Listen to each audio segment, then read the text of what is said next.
Starting our list off at number 10, a banker. Today, online banking is easy, right? It's a little bit too invasive at times. I don't know. I get an email from my bank. It's like, Mr. McWaters, do you want to provide for your family? I'm like, chill, relax. Back in the Old West, you didn't get a courtesy check-in email. You didn't have overdraft. In fact, the United States national banking system, well, it didn't even exist until 1863. Before then, you'd have what were called wildcat banks. And, well, these were pretty fun. Here we go. What they would do is wildcat banks, they would take deposits for a short amount of time, collect your life savings, and then unannounced randomly, they would disappear overnight. Just take all your money and then run for the woods. How horrible is that? Imagine going to the bank the next day and it's gone. The bank's just not there. You're standing there with a card. Like, hello?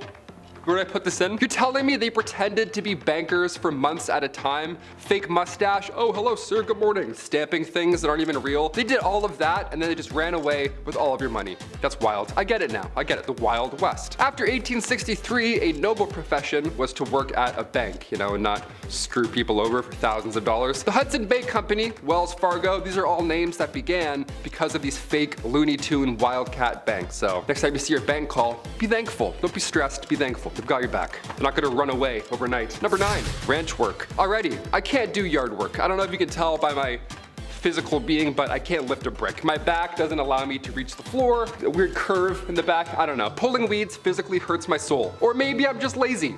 One of the two, I don't know. Either way, the Old West would have been the end of Taylor McWaters. To be a cowboy, it meant lots and lots of ranch work. It wasn't all yees and haws and kicking around. A lot of the time you were protecting your cattle. That's stressful, right? All that meat just sitting there in the 1800s, good luck. Cowboys earned between $25 to $40 a month. Yeah, which sounds laughable now, but today that would be around $1,500 a month, which is fine. I mean, for a cowboy, I don't know, it's a bit less than. Do cowboys get sick days? Probably not. They probably just get sick. Number 8, railroad work. This is one of the few jobs from the Old West that I actively see every single day coming to work. Living downtown, they're always adding trains and bridges and not finishing any of them. And ideally, you don't want any toxic substance traveling down those lines, right?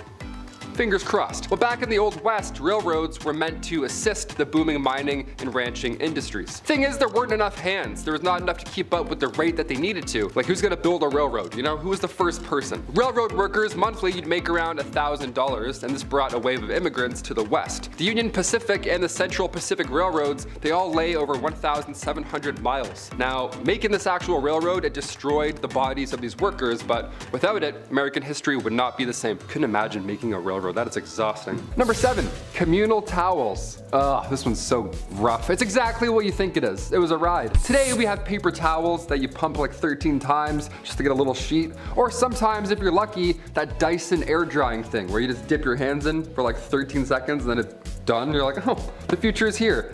That's always fun, that one. Back in the Old West, communal towels were often used in public restrooms and other shared spaces. Yeah, just one towel for all. Just to dap off everything that's wet or damp back then. Ew. These towels were usually made of cloth and hung on a rack for multiple people to use just in public, like it's your bathroom. While this may seem unhygienic by our modern standards now, it was a common practice at the time. So yeah, I don't know, we can laugh a bit, I guess. People were generally less concerned about the spread of germs and diseases back then, and communal towels were convenient and they were a cost-effective option for public spaces. However, with the rise of awarenesses about hygiene and germs and all that nasty stuff, the use of these towels eventually fell out of favor in the earliest 20th century. Thank God. Imagine dapping off your lips after eating some wings with a communal towel. Some cowboy just, and then and then you come in and wipe your, that's so gross. Number 6, hair care? Yeah, I added a question mark there because, I don't know, not much TLC going on top back then. Throughout history, people have used a variety of natural ingredients for hair care. Nowadays, guys have it too easy. It's like Axe 5-in-1. It's like hair, armpits, legs, feet, all like, no way you can do all of that. Popular methods in the Old West were whiskey and castor oil. Yep, all on your big exposed head, right in the sun, there you go. Pantene Pro V wasn't a thing then, so folks were rubbing their heads clean with castor oil. That's a nightmare. Whiskey was believed to help cleanse the scalp and often promote hair growth, while the castor oil, that option, that was thought to moisturize and condition the hair. So that'd be a fun 2-in-1 back then. That's great, put that in the stocking. These ingredients were readily available and most importantly, they were affordable, making them popular, but also, realistically, it was their only option. Guys doing whiskey, he's like, yeah, let's clean it up top. It's so hot. It's like, ugh, really burns. Number 5, medical shows. Today, medical shows, they're fascinating. Dr. Pimple Popper, I'll watch that all day while I eat. I don't even care. I'm disgusting like that. Dude's getting mashed potatoes squeezed out of their back, so I'm like, let's go. I love it. I'm slapping that thumbs up. It's my shit. Back in the Wild West, the 1860s, the 1890s, you know, they had what's called medicinal showmen. These are, what an absolute joke, what a con. These guys would go town to town selling elixirs and tonics, everything one needs to live a happy and comfortable Western life, but they were full of lies. None of this shit is true. These professional medicinal showmen would have pawns run ahead and plant themselves in the audience before these random demonstrations of amazing medical elixirs, right? These shows, bunch of bullshit. They would call up random audience members, that guy that ran ahead, and then use one of these elixirs and magically treat their ailment on the spot in front of the public, right? Almost as if it was a magic show. One of the most successful of these elixirs was the elixir made from John Healy and Charles Bigelow. It was a mixture of herbs, roots, and animal fat, said to treat any and all illness. But in reality, it was just an extremely strong laxative. So yeah, if you're gonna take it, make sure you're close to home. Yeah. Number 4, bad bartenders. When we think of old saloons, old West saloons with the swinging doors and stuff, a few catchphrases and a cowboy with some whiskey, all that good stuff, the bartender back then would pour a drink, the cowboy would take the bottle instead. So illegal. Sir, that's that. Please put that back. Back in the wild Western days, grabbing a drink at the bar wasn't like that at all. It wasn't like anything you see in the movies. It sucked. Bartenders, they had no regulations to follow behind that dirty bar. But not only was it very high proof, but some bevies like tarantula juice would just poison you. It was literal poison. If its name didn't tip you off, it was literally made with poisonous ingredients, because that's how cowboys did it back then. But they're hairs. I don't know. Tarantula juice was made from strychnine. If you drink it, you're gonna feel like there's tarantulas crawling all over your skin. That was their pitch back then. They're like, happy hour, come get tarantula juice. I'm like, awesome, thank you so much. How do I not tip? Which button do I press to not give you money, you freak? Number 3, grow it out. In the Old West era of the United States, men often grew their hair long as a practical choice rather than a cool fashion statement. You know what I mean? All those bandits with their long hair, they had to. Living in the rugged and often isolated terrain of the West, men had to perform many physically demanding tasks like hunting, ranching, mining, pouring whiskey drinks and tarantula juice. Long hair would help protect their scalp and neck from the sun and wind and all that good stuff. But it's important to note that haircuts were not always easily accessible back then. And many men back then could not afford them or did not have access to a barber. It's like, I can't cut it. It's like, where? We don't have anything. We don't have dental. What do we do? As a result, growing their hair long became a practical and functional choice for many men back in the Old West rather than, style. They were going for looks back then. They weren't doing man buns, doing the cowboy thing. They're like, no, I have bugs. I don't want you to see my bugs. I'm gonna grow it, thanks. Number 2, outhouses. This one here stinks. In the Wild West, outhouses were sadly common as indoor plumbing was not yet available. Didn't think of that yet. So these structures were often simple and consisted of a small building, if you want to call it that, with a hole in the ground for your waste disposal, if you want to call it that. Now, due to the unsanitary conditions and lack of proper waste management and knowledge about germs and stuff, outhouses could attract a variety of insects and other pests, and it was just bad to go in there. Flies, mosquitoes, other bugs, they were commonly found in and around these structures, and they could potentially transmit diseases to humans. So if you're in there, you really get your business done and then get out. You don't want to waste time. You're not checking any tweets while you're in there, that's for sure. Despite the unsanitary conditions of an outhouse, they were a necessary part of daily life in the Wild West. And people learned to tolerate the bugs and just deal with it because they're like, you know what, this is better than going on outside. Whatever's going on out there, we're good. Close that up. One time I went to a cottage when I was younger and my mom didn't tell me that they had only an outhouse. No running water the entire week. I was like, awesome, let's turn around, I guess. I'm not doing that. I held it for like 7 days straight. It was a nightmare. And finally, number 1, broken bones. I'm lucky enough to have never broken a bone. I mean, knock on all the woods. But what if you did back in the old Western days, right? Then what would happen? But is a cowboy gonna heal you up? No. What if you were trying to learn a kickflip and you broke your leg? Then what? What are you gonna do? If the dental plan was any indication, it's not pretty, not a lot of options. In the Old West, broken bones were a common occurrence, particularly among those who worked in physically demanding jobs, like ranchers, miners, cowboys, around livestock. Those things kicking you randomly, something's gonna break. Treatment options were limited and often relied on first aid techniques, splinting the affected area with whatever materials were available, such as wood, cloth, or even animal hides. It sounds crazy, but back then that was really the only method for immobilizing broken bones. Pain relief, that was only provided with natural remedies, such as opium or willow bark tea, so you're gonna feel that entire healing process. It's gonna suck. More serious fractures, like ones that, go through the skin, those require the attention of a doctor or a surgeon. However, those medical professionals back then were not always available in the remote areas of the Wild West. No helicopter's gonna come in and grab you and then take you out. No, it's kicking off the list at number 10, going the distance. First things first, how much was an IPA back in the 1800s? That's why we clicked this video, right? That's all we want to know. Some beers today cost like $13 at the bar. What's going on? Nowadays we have happy hour, drink specials, wine pairing suggestions that go along with your meal. We have affordable alternatives today at the bar. Back in the 1850s, saloons would price their drinks depending on how far away you had to travel to get there. Isn't that wild? In the Yukon, their shots of whiskey were like 50 cents a pop. That was a lot of money back in the day. If you were to ask for the same drink in a local saloon, say in Colorado, you could get numerous beverages for the same price. And as you would expect, the fancier the establishment, the more you'll spend. But either way, it's not gonna be comfortable. Number 9, manure everywhere. The 1800s were changing times, especially on the western frontier. Cities were being built, America was under reconstruction, and if you've seen my video on the 1800s technology, then you know how things were about to get a little wild. Except something I want to talk about today is, well, it's gonna drive moms and wives nuts across the country. How many times have you told your husband or the kids to wipe off their feet before coming into the house? Or stop wearing their shoes in the house? Right? It's the worst. I'm sorry, Mom. Okay, but imagine that, except everyone is bringing in their muddy, bloody, and manure-covered boots into the house. Horses and livestock were just a part of everyday life. That means droppings, or road apples, as they're so commonly called. The smell alone on a hot summer day could make any cowboy turn green. I think I'm going to puke, Dad. Number 8, no stools. Okay, this one's for all the bartenders out there. I see you. I respect you. Bar seating is vital. You get your regulars coming in. Joan with the limp, she's so nice. She's always so nice every day. Always gets a grilled cheese. She's the best. Always a smile on her face.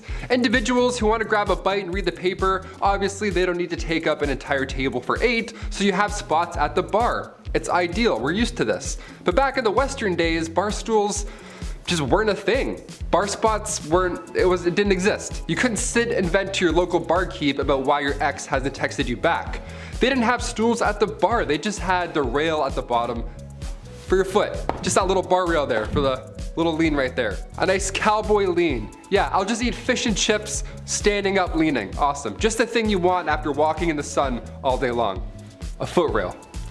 Here's another one, Pearl de Verre. She is one of the most famous madams in history. This red-haired siren was born in Indiana around 1860 and made her way to Colorado during the Silver Panic of 1893. De Verre told her family she was a dress designer, but in fact rose to fame as the Old Homestead, a luxurious brothel in Cripple Creek, Colorado. The price of a night's stay could cost patrons $250, which at the time was insane, but more so in comparison to how most hotels at the time charged about $3 a night. The building was reportedly equipped with an intercom system and boasted fine carpets, imported furniture and drinks, and chandeliers. As beautiful as she was sharp, the Rose of the Wild Bunch. Daughter to Germanic mother and Native American father, Laura Bullion faced discrimination and inability to fit in right away. But that's okay, she followed her father in the footsteps of career criminal. And while working as an escort in Texas, she becomes involved with Will Carver, who had been her married-in uncle until her aunt's recent demise. Now widowed, Carver took 15-year-old Laura to Utah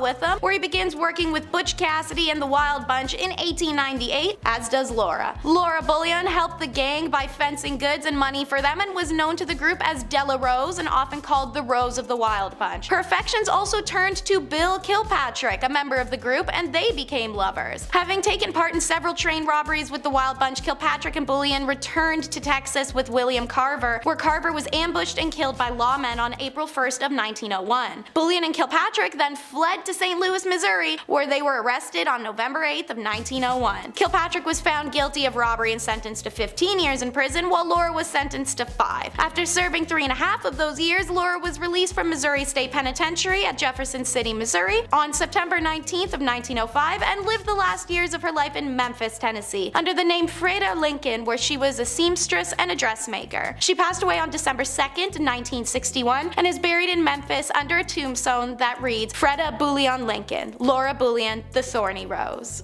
Next, Mary Ellen Pleasant, the most powerful black woman in the Golden Rush era. Historians indicate that Pleasant was most likely born a slave but got her freedom at an early age. She worked on the Underground Railroad as a young adult, ushering enslaved people out of the South and into the northern states. Like many others seeking their fortunes during the gold rush, Pleasant and her husband moved to San Francisco. Here, she works as a cook and waitress and a professional eavesdropper. I know we're all taught not to be nosy, but Mary Ellen learned from the conversations of wealthy patrons, intentionally listening in for valuable information. She took what she learned and began applying it as banking and monetary skills that launched her immediately upwards. She took what she learned to help build a substantial fortune and eventually became one of the richest women in the city. Pleasant was an astute investor whose portfolio included real estate, railroads, restaurants, boarding houses. Pleasant's wealth, however, could not shield her from racism. In 1866, a streetcar conductor in San Francisco refused to let her board because she was black. Outraged, Mary Ellen sued, and the case went all the way to the California Supreme Court. In a historic decision, the courts ruled that segregation on streetcars was illegal in California. However, in return, the Supreme Court reversed the damages Pleasant had been awarded in a lower court ruling. You win some, you lose some, and sometimes you get both. And now it's Donna Barcello. Described as the supreme queen of refinement and fashion, Donna Barcello was a prominent saloon owner and a professional gambler in Santa Fe in the 1830s and 1840s. Barcello was recognized for her charm and sharp business skills, which helped her establish as an influential member of high society during the heyday of the Santa Fe Trail. In 1835, Barcello opened a hotel and casino in the city center of Santa Fe. The establishment encompassed an entire city block and featured lavish decorations including chandeliers, drapes, mirrors, and imported furnishings. The casino became a destination for local socialites and trail travelers for its opulence. Barcello oversaw the casino's operations and regaled patrons as one of the card dealers, widely known as the best dealer of the card game Monte across the entire Southwest. Seeking trade deals and investments that increased her wealth and social status, exercised economic and political sway, she made her fortune from real estate and gold ventures in addition to her casino. And when the American civilian government established itself in Santa Fe during the Mexican-American War in 1846, Barcello allied herself with Americans and assisted them by providing information and at times money. Accounts and representation of Barcello were often embellished by those who had labeled her the Queen of Sin. Barcello continued to operate her casino through the 1840s and died in January of 1852. Upon her death, she left several residences, properties, and fortune to her family, including 2 adopted daughters, in addition to substantial contributions to the Catholic Church and the city of Santa Fe to be used for charitable endeavors. Next up is Sing Choi. She's also known by the name China Mary and was an unofficial leader of Tombstone's Chinese community in the 1880s who supplied labor and opened laundries, restaurants, gambling halls, dens, and a general store. The Old West will always be remembered as an era of cowboy, but during its peak years, Tombstone was actually controlled by a female immigrant. She arrived in Tombstone sometime around 1879, and at that time the Chinese population was 11 people, and she recognized the unprecedented profits waiting in the western boom towns. Mary's general store was in the center of Hoptown, a Chinese district of Tombstone. Mary's store dealt in both American and Chinese merchandise, and she gained a reputation as a universal accommodator. Everyone knew that nothing in Hoptown was done without China Mary's go-ahead, and so she was held in the highest of esteem throughout Tombstone society. She was an organized and shrewd business operator who had an attitude that discourse was bad for business. Her private police force handled any problem that arose within her community. Mary enjoyed the highest of respect. As a result, she could act as a sort of intermediary between her community and other ethnic groups. She was the conduit that made cooperation possible. She was not only a cunning businesswoman, but a sympathetic humanitarian and calculating capitalist. Mary was a genuine immigrant success story, even even as a woman in the Old West, she wielded real power. She died in December of 1906 from heart failure when she was 67. Flesh is in the name and it's her game. Susan LaFleche. This is the story of the first Native American to earn a medical degree. Born on an Omaha res in Nebraska as a young girl, she watched a sick Indigenous woman wait all night for a white doctor who, after being called several times, just never came. The woman died the next day, and as Susan later wrote, she saw the need of my people for a good physician. Susan's father taught her own culture and traditions and then sent her to the reservation's Presbyterian school where she learned English, and then high school for further education to survive colonial society. She applies to the Women's Medical College of Pennsylvania. It's a bold move on her part because even during this time, the most privileged of white women of America faced enormous backlash when attempting a medical degree, let alone a poor Native girl. Despite this, she graduated a year early and first in her class. Rejecting a potentially comfortable life on the East Coast, she returns to the Omaha reservation and became the sole doctor for more than 1,200 people across 400 plus miles, and she was only 24 years old. She marries, she has 2 kids, and she never stops. In fact, she keeps going till she has enough donations and supplies to open the first hospital on a reservation that was not funded by the government. Unlike the absent doctor that she remembered from her childhood, Susan helped anyone who needed it, regardless of race or ethnicity. On September 18th of 1915, Susan passes away. She worked hard to build a bridge between 2 worlds as her father advised, and it was evident at her funeral. 3 priests eulogized her, but it was a member of the Omaha tribe who delivered the final words in the Omaha language. And now for the last lady on the list, Cathy Williams, who also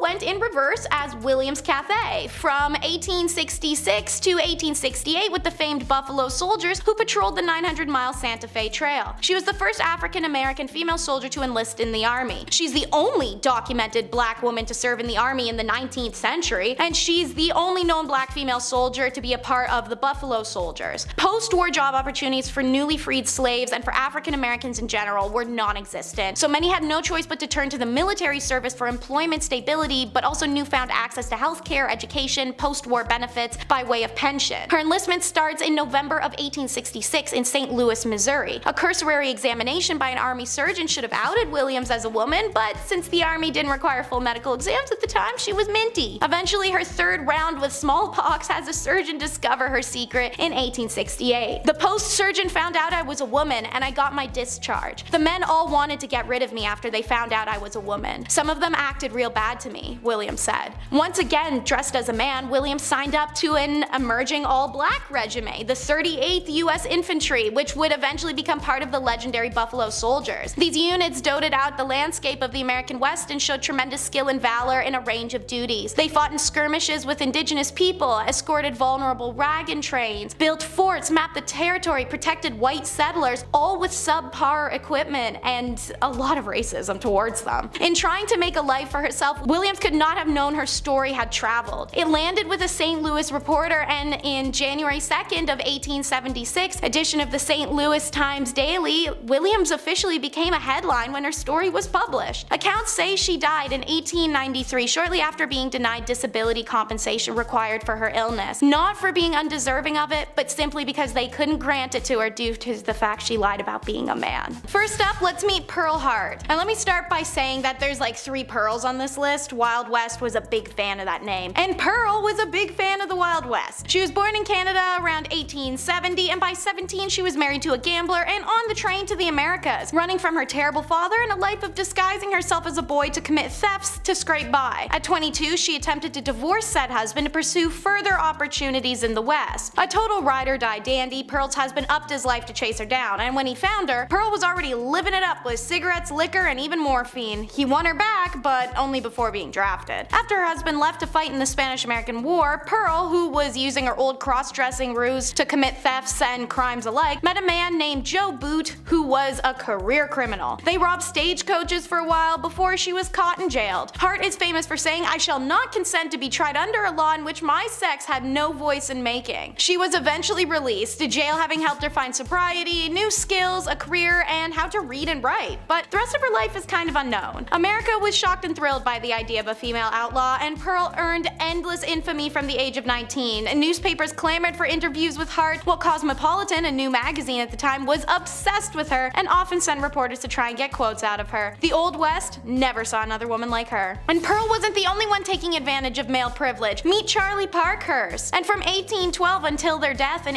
1879, nobody knew Charlie was biologically a woman. There's no official documentation on what Charlie identified as personally. If they felt themselves to be a woman or non-binary or transgender, we'll never know. The story goes that while in the poorhouse as an orphan, Charlie discovered that boys have a great advantage over girls in the battle of life, and they desired to become a boy because of it. But what we do know is that times were rough for ladies in the Wild West, so this crackerjack stagecoach driver decided to live most of their life as a man, driving stages for Wells Fargo and the California Stage Company, pulling cargoes of gold over tight mountain passes and open desert, at constant danger from rattlesnakes and desperados. But Charlie had the balls for it. They're remembered as short and stocky, a hard drinker, cigar smoker, and tobacco chewer who wore an eye patch after being kicked in the left eye by a horse, thus their nickname One-Eyed Charlie. Using their secret identity, Charlie was also a registered voter, and meaning they may have been the first American woman to ever cast a ballot, and nobody knew. After stagecoaching industry began to die due to the railroads, Charlie lived out the rest of their life raising cattle and chickens until their death in 1879. It was then that their true identity was revealed, much to the surprise of their brooding and brutal friends, and then it was documented to the world in newspapers, many of which actually appreciated who they'd been in their secret instead of belittling them in death. I'm sure Charlie would have loved to see that and know that. She's who you'd see in these old western films. Josephine Sarah Marcus, a smolderingly good-looking actor born in 1861, Marcus ran away to Tombstone, Arizona while touring with a theater group performing Gilbert and Sullivan's HMS Pinafore. She stuck around to marry Sheriff John Banham, but 2 years later when notorious criminal Wyatt Earp showed up, well, her marriage went cold very coincidentally as she got all hot over tall, dark, and handsome Earp. Josephine and Earp fell in genuine love, and she'd supposedly be the reason behind the famous duel at the OK Corral, a 30-second flurry of gunfire involving the Wild West superstars Doc Holliday, the Clayton brothers, and of course, the Earps. He, unlike many, was unbothered and actually more intrigued by her Jewish heritage. The Earps lived an okay life once they settled a bit, moving between mining and oil camps and eventually California to promote a movie about Wyatt Earp's lawman exploits. Unfortunately, Wyatt passes away before this is accomplished, leaving Josephine to battle it out with the studios and writers who take the original biography and turn it upside down. A commercialized depiction of her husband and an unflattering portrayal of her is released called Wyatt Earp Frontier Marshal. It came out in 1931 and fueled 50 years of Wyatt Earp mania, pro and con in print and film. Until she died, Josephine worked hard to have the correct documentation of her beloved life released. She passed away in 1944 and claimed until her dying day that Wyatt Earp was her one and only true love. Number 7.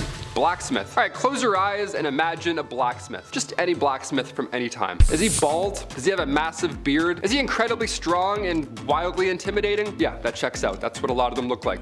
Missing teeth, banging something pretty loud, that's a blacksmith. Frontier times were almost a golden time for blacksmiths, believe it or not. Hammers, horseshoes, new railroads, it checks out. No, they didn't need any chainmail, but a saddle wouldn't hurt, that's for sure. We could use a saddle. They would earn up to $200 a day. Blacksmiths were always busy in the Old West. They doubled as auto repair services really at the same time. I mean, I don't know. A guy comes in with a busted up carriage, well, now you're a mechanic. Yeah, go fix this wooden car. Good luck, you have one day. Here's $10. Number 6, journalism. Believe it or not, the newspaper business cleaned up shop back in the frontier. Everyone wanted to know what the tea was. Tucson, Arizona, for example, back in the day, back in 1831, that one town had 5 different newspapers. Yeah, even though there are only 465 residents, there were 5 different papers. That's stressful. How do you keep up with that much news? I mean, to be fair, before radio and television, yeah, there's probably lots to talk about all day long. That's pretty much all you can do, just talk all day long, so I get it. The industry provided jobs as well. It's very much like YouTube. Here, there's writers, there's hosts, the design and print staff, we have editors. It was a little easier than laying down a railroad, that's for sure. So when it came to jobs, yeah, journalism wasn't that bad. Definitely better than doing anything that has to do with this motion, that's for sure. Number 5, mining. A study done at a mine in Butte, Montana found that miners were dying from tuberculosis. A lot, like 10 times more than they should be. Not should be, but you get what I'm saying. The mining industry is crazy dangerous. Safety was often overlooked and the health of these miners was, well, non-existent at the time. The first gold rush was back in 1799. This kicked off everything. A young man named Conrad Reed, he found this bright yellow rock. He had no idea what it was, and for years, he and his father, John Reed, actually used it as a door stopper. Yeah, this 17-pound nugget of gold just keeping a swift breeze rolling through. It's worth a bit more than a doorstopper today, and this actually ended up changing the entire industry. Gold mining got so popular that Congress had to build the Charlotte Mint just so they could handle all this incoming gold found in North Carolina alone. It's pretty cool. You have to make a mint? That's how much money you're making? Buddy, I want a mint. Number 4, law enforcement. Of course, this too was a little different back in the Old West. There are not many body cams back then, I'll tell you that for free. Movies and television, they like to show the Old West as a lawless, rootin' tootin' time. And while sure, some of that is true, it wasn't as terrible as we think. Like A Million Ways to Die in the West, Red Dead Redemption, it wasn't that crazy because before any formal law enforcement agency did pop up, everybody was a bounty hunter, right? Why not? There's nothing else to do. Go lay a bunch of bricks or go catch a bad guy. 50-50, both are quite dangerous. Eventually, positions like that of a US Marshal began to pop up more and more, and well, now there's a bit more order to the system, that's for sure. A bit, just a little bit. Number 3, barkeep. Alright, I love pubs, big old fan of pubs. Never been to a Wild West rootin' tootin' pub, but I'm in no rush. They always have weird drinks like venom snake juice or whatever, like spider ale. I'm like, I don't want any of these poisons. How about a beer? Just a beer, thanks. Bars in the Wild West, not so fun. Not a lot of open mics going on back then in the 1800s. No karaoke night back then. See, back then, these saloons were just for business. That's it. You don't have a mustache and a business plan, get out. In the 1850s, saloons would price their drinks depending on how far away you had to travel. Can you imagine that? In the Yukon, their shot of whiskey was 50 cents a pop. Now, that was a lot back in the day, but if you were to ask for the same drink in a local saloon, say in, I don't know, Colorado, it'd be a lot cheaper. Pretty ruthless. That's rootin' tootin' ruthless. The odd time you would have poker, dice, maybe some guy in a piano with some jazz fingers, sure, but most of the time, business only. When saloons first popped up in Wyoming back in 1822, most of the time, it was only reserved for lawmen, miners, or gamblers. If you don't have any of those three,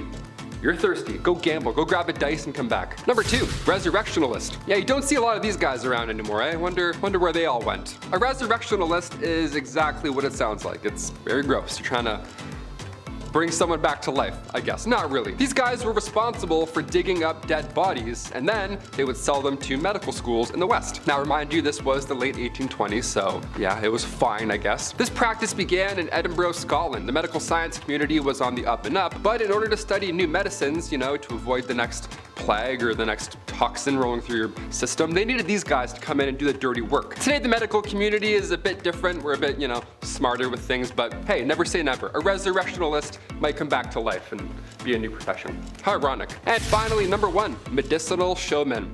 Yes, we'll end on this note. Step right up and see something that doesn't work. A fake product. Yes, here we go. I'm doing a fake shoe. A fake shoot? A fake show. I don't know. Back in the Wild West, the 1860s to the 1890s specifically, they had what's called medicinal showmen, right? You won't believe your eyes. You have strep throat? Come on up. Here we go.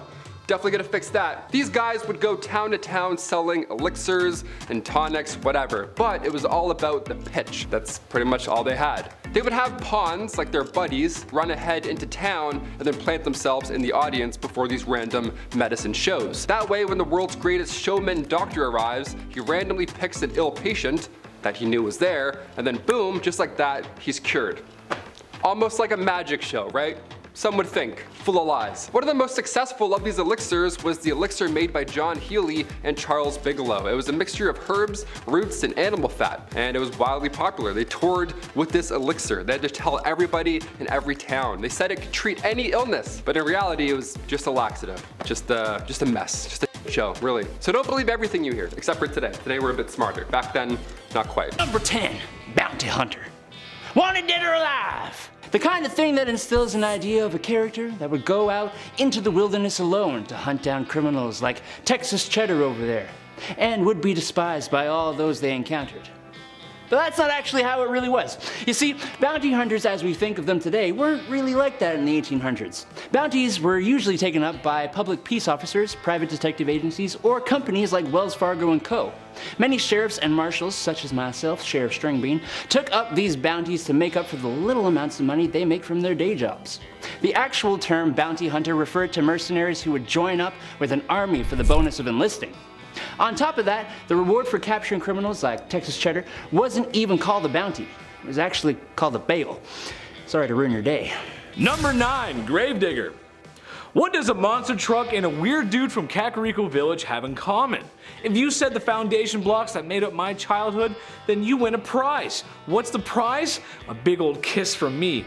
In all reality though, towns in the Old West were interesting places, where there were always two constants: sand, and folks would probably end up in the ground, or that sand. So after the proper proceedings had taken place when someone croaked, it was time to dig a hole, or in these poor souls' cases, a lot of holes. Cholera outbreaks would keep a gravedigger busy for days. However, I thank the gravediggers for their service. I mean, someone had to do it. People like to give them a bad rap because they spend all their time with cadavers. That doesn't mean they're weird social outcasts. Well, except for Dompe and Seth from Red Dead Redemption and well, the ones from Hamlet. Those guys are pretty weird, actually. Oh boy, maybe we should just keep our distance from them. I don't know, I'm getting out of here. Number 8, saloon owner. Saloons are about as synonymous with the Old West as a single tumbleweed blowing in the wind, moving from stage left to stage right. Just about anyone could be a saloon owner too, from Festus down the street to the previous sheriff to a fancy gambler. The saloons of the Old West outnumbered churches 100 to 1, and are any of us really surprised? You'd see one general store, one doctor, if you're lucky, and then like 3 saloons all on the same street. It's actually probably one of the most usual jobs on this list.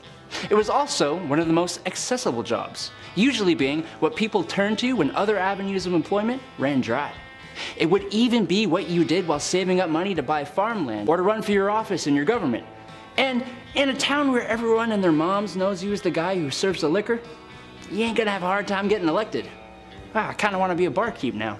Number 7, duels at high noon. Let me paint a picture for you, partner. It's a warm summer night, and you find yourself sitting at a card table in a saloon that's named after a barnyard animal. The piano is blasting a ragtime tune as waiters bustle about, serving drinks to unruly cowboys that fill the establishment. In front of you are 3 unsavory characters, each more than the next. As the night goes on, so do the poker chips. And when one gentleman ain't taking kindly to his losses, some insults about each other's mothers are exchanged. A powerful slap reaches the man across the poker table, matching the energy of Will Smith on an Oscar night. Too soon? I don't know. Wow, West. Wow, West. That's when it's settled. Tomorrow at high noon, they're gonna settle this like gentlemen. A duel at noon with guns. That's how they did it. Does it get any more classic than that? I don't think so, folks. The clock strikes noon, and only one outlaw remains, and he's married to Jada Smith. Number 6, only talking. Here we go. You ever go to a bar, you're having a nice time, you and your pals order some Caesar salads for the table, the night is now well on its way, we're feeling good. Then 10 o'clock hits and you see a band start to set up. Okay, game time decision. Do we settle up and leave before they start? Or do we give them a chance, end up feeling bad, and feel obligated to stay until the very end at 3 a.m.? It's tough. Usually the latter ends up happening. Back in the 1800s, we didn't have to worry about such an issue. Most of the time, these saloons were just for business. The odd time you would have poker, dice, a piano perhaps would be in the room with some jazzy fingers making an appearance. But when saloons first popped up in Wyoming back in 1822, most of the time it was for lawmen, miners, gamblers, just pure business. Not many blind dates happening in booth 16, you know what I mean? Number 5, comfort of the ladies of the evening. Now being that it's the Old West and there was just a shootout in the street, folks need to take their minds off of such horrors. Adding to the mix long hard days tending fields and livestock, people need to take off some steam. The local saloon is there for that. However, like a hidden menu at McDonald's, there's some other activities a man can engage in that aren't perhaps a regular service. Who the hell am I kidding? Ladies of the evening were quite common back then, actually. Naturally, it was a very dangerous job. However, if anything good can come from that, it's that in some cases these women became very wealthy enough to become the madam of their own establishments. And in some other cases, these madams were using their wealth to invest back into their towns, like building schools, doctor's offices. Imagine getting treatment from something and the doctor says, "These bandages were brought to you by Madame Dover's Wicked Wizard Vacuum Double Sloshy Slush 9000. It's a great product, what can you say? Number 4, interior decor. We've seen a Western saloon in movies. More often than not, it's the swinging door. You know, the classic, they always kick it in, boom, and dust everywhere and all over the place. Dust gets all on people's meals, the classic. You sort of need to kick those doors open, kind of, also. Because if you go through slow, it's just weird. It like pushes your clothes back. You need that cowboy momentum. In reality, there weren't a lot of swinging saloon doors. In fact, most saloons across the West were in pretty rough shape. They didn't look like a Tarantino set at all. They looked like that one pub in that one town at one time, you know? Just It's not clean, not clean at all. You ride by, you're like, is that still open? How is that still open? These saloons were tiny rooms. We had stools or chairs made of fur. You know, no one's running fish tacos to tables in the 1850s. It doesn't always smell like a nice pub. You don't see something go by and you go, ooh, what's that? I wanna have that. No, that doesn't happen here. One of the fanciest saloons has to be the White Elephant in Fort Worth, Texas. It was 2 stories and it served fresh fish and oysters. Apparently it was a lovely time. Number 3, manifest destiny. The destiny of America. There's a famous poster somewhere. It's like an angel guiding the pioneers west. It's like pointing, doing something like that. Back to the history. What is manifest destiny? Well, for our non-American audience, it was this very core belief that since America had won its independence and begun expanding west, that they were destined to do so and keep expanding. And expanding. Why should the freedom train stop here, right? Coast to coast, baby. And maybe buy Alaska from Russia, since, well, they're not really using it. Okay, and maybe Hawaii. They got pineapples or something, I don't know. Alright, maybe even heavily influenced places that are beyond US borders. But all that American influence and imperialism starts here. Imagine being the pioneer who dared to venture west, like the Great Oregon Trail, or those who crossed the desert states. And some really religious folks that found a salty lake in the desert looked at their wives and said, I need at least 2 or 3 more. God bless America. Number 2, mixologist. You ever go to a pub, like a chill pub, dare I say a restaurant, and a dude with a mustache thinks he's in Peaky Blinders for no reason behind the bar? He's flipping bottles that don't need to be flipped, he's lighting shots on fire.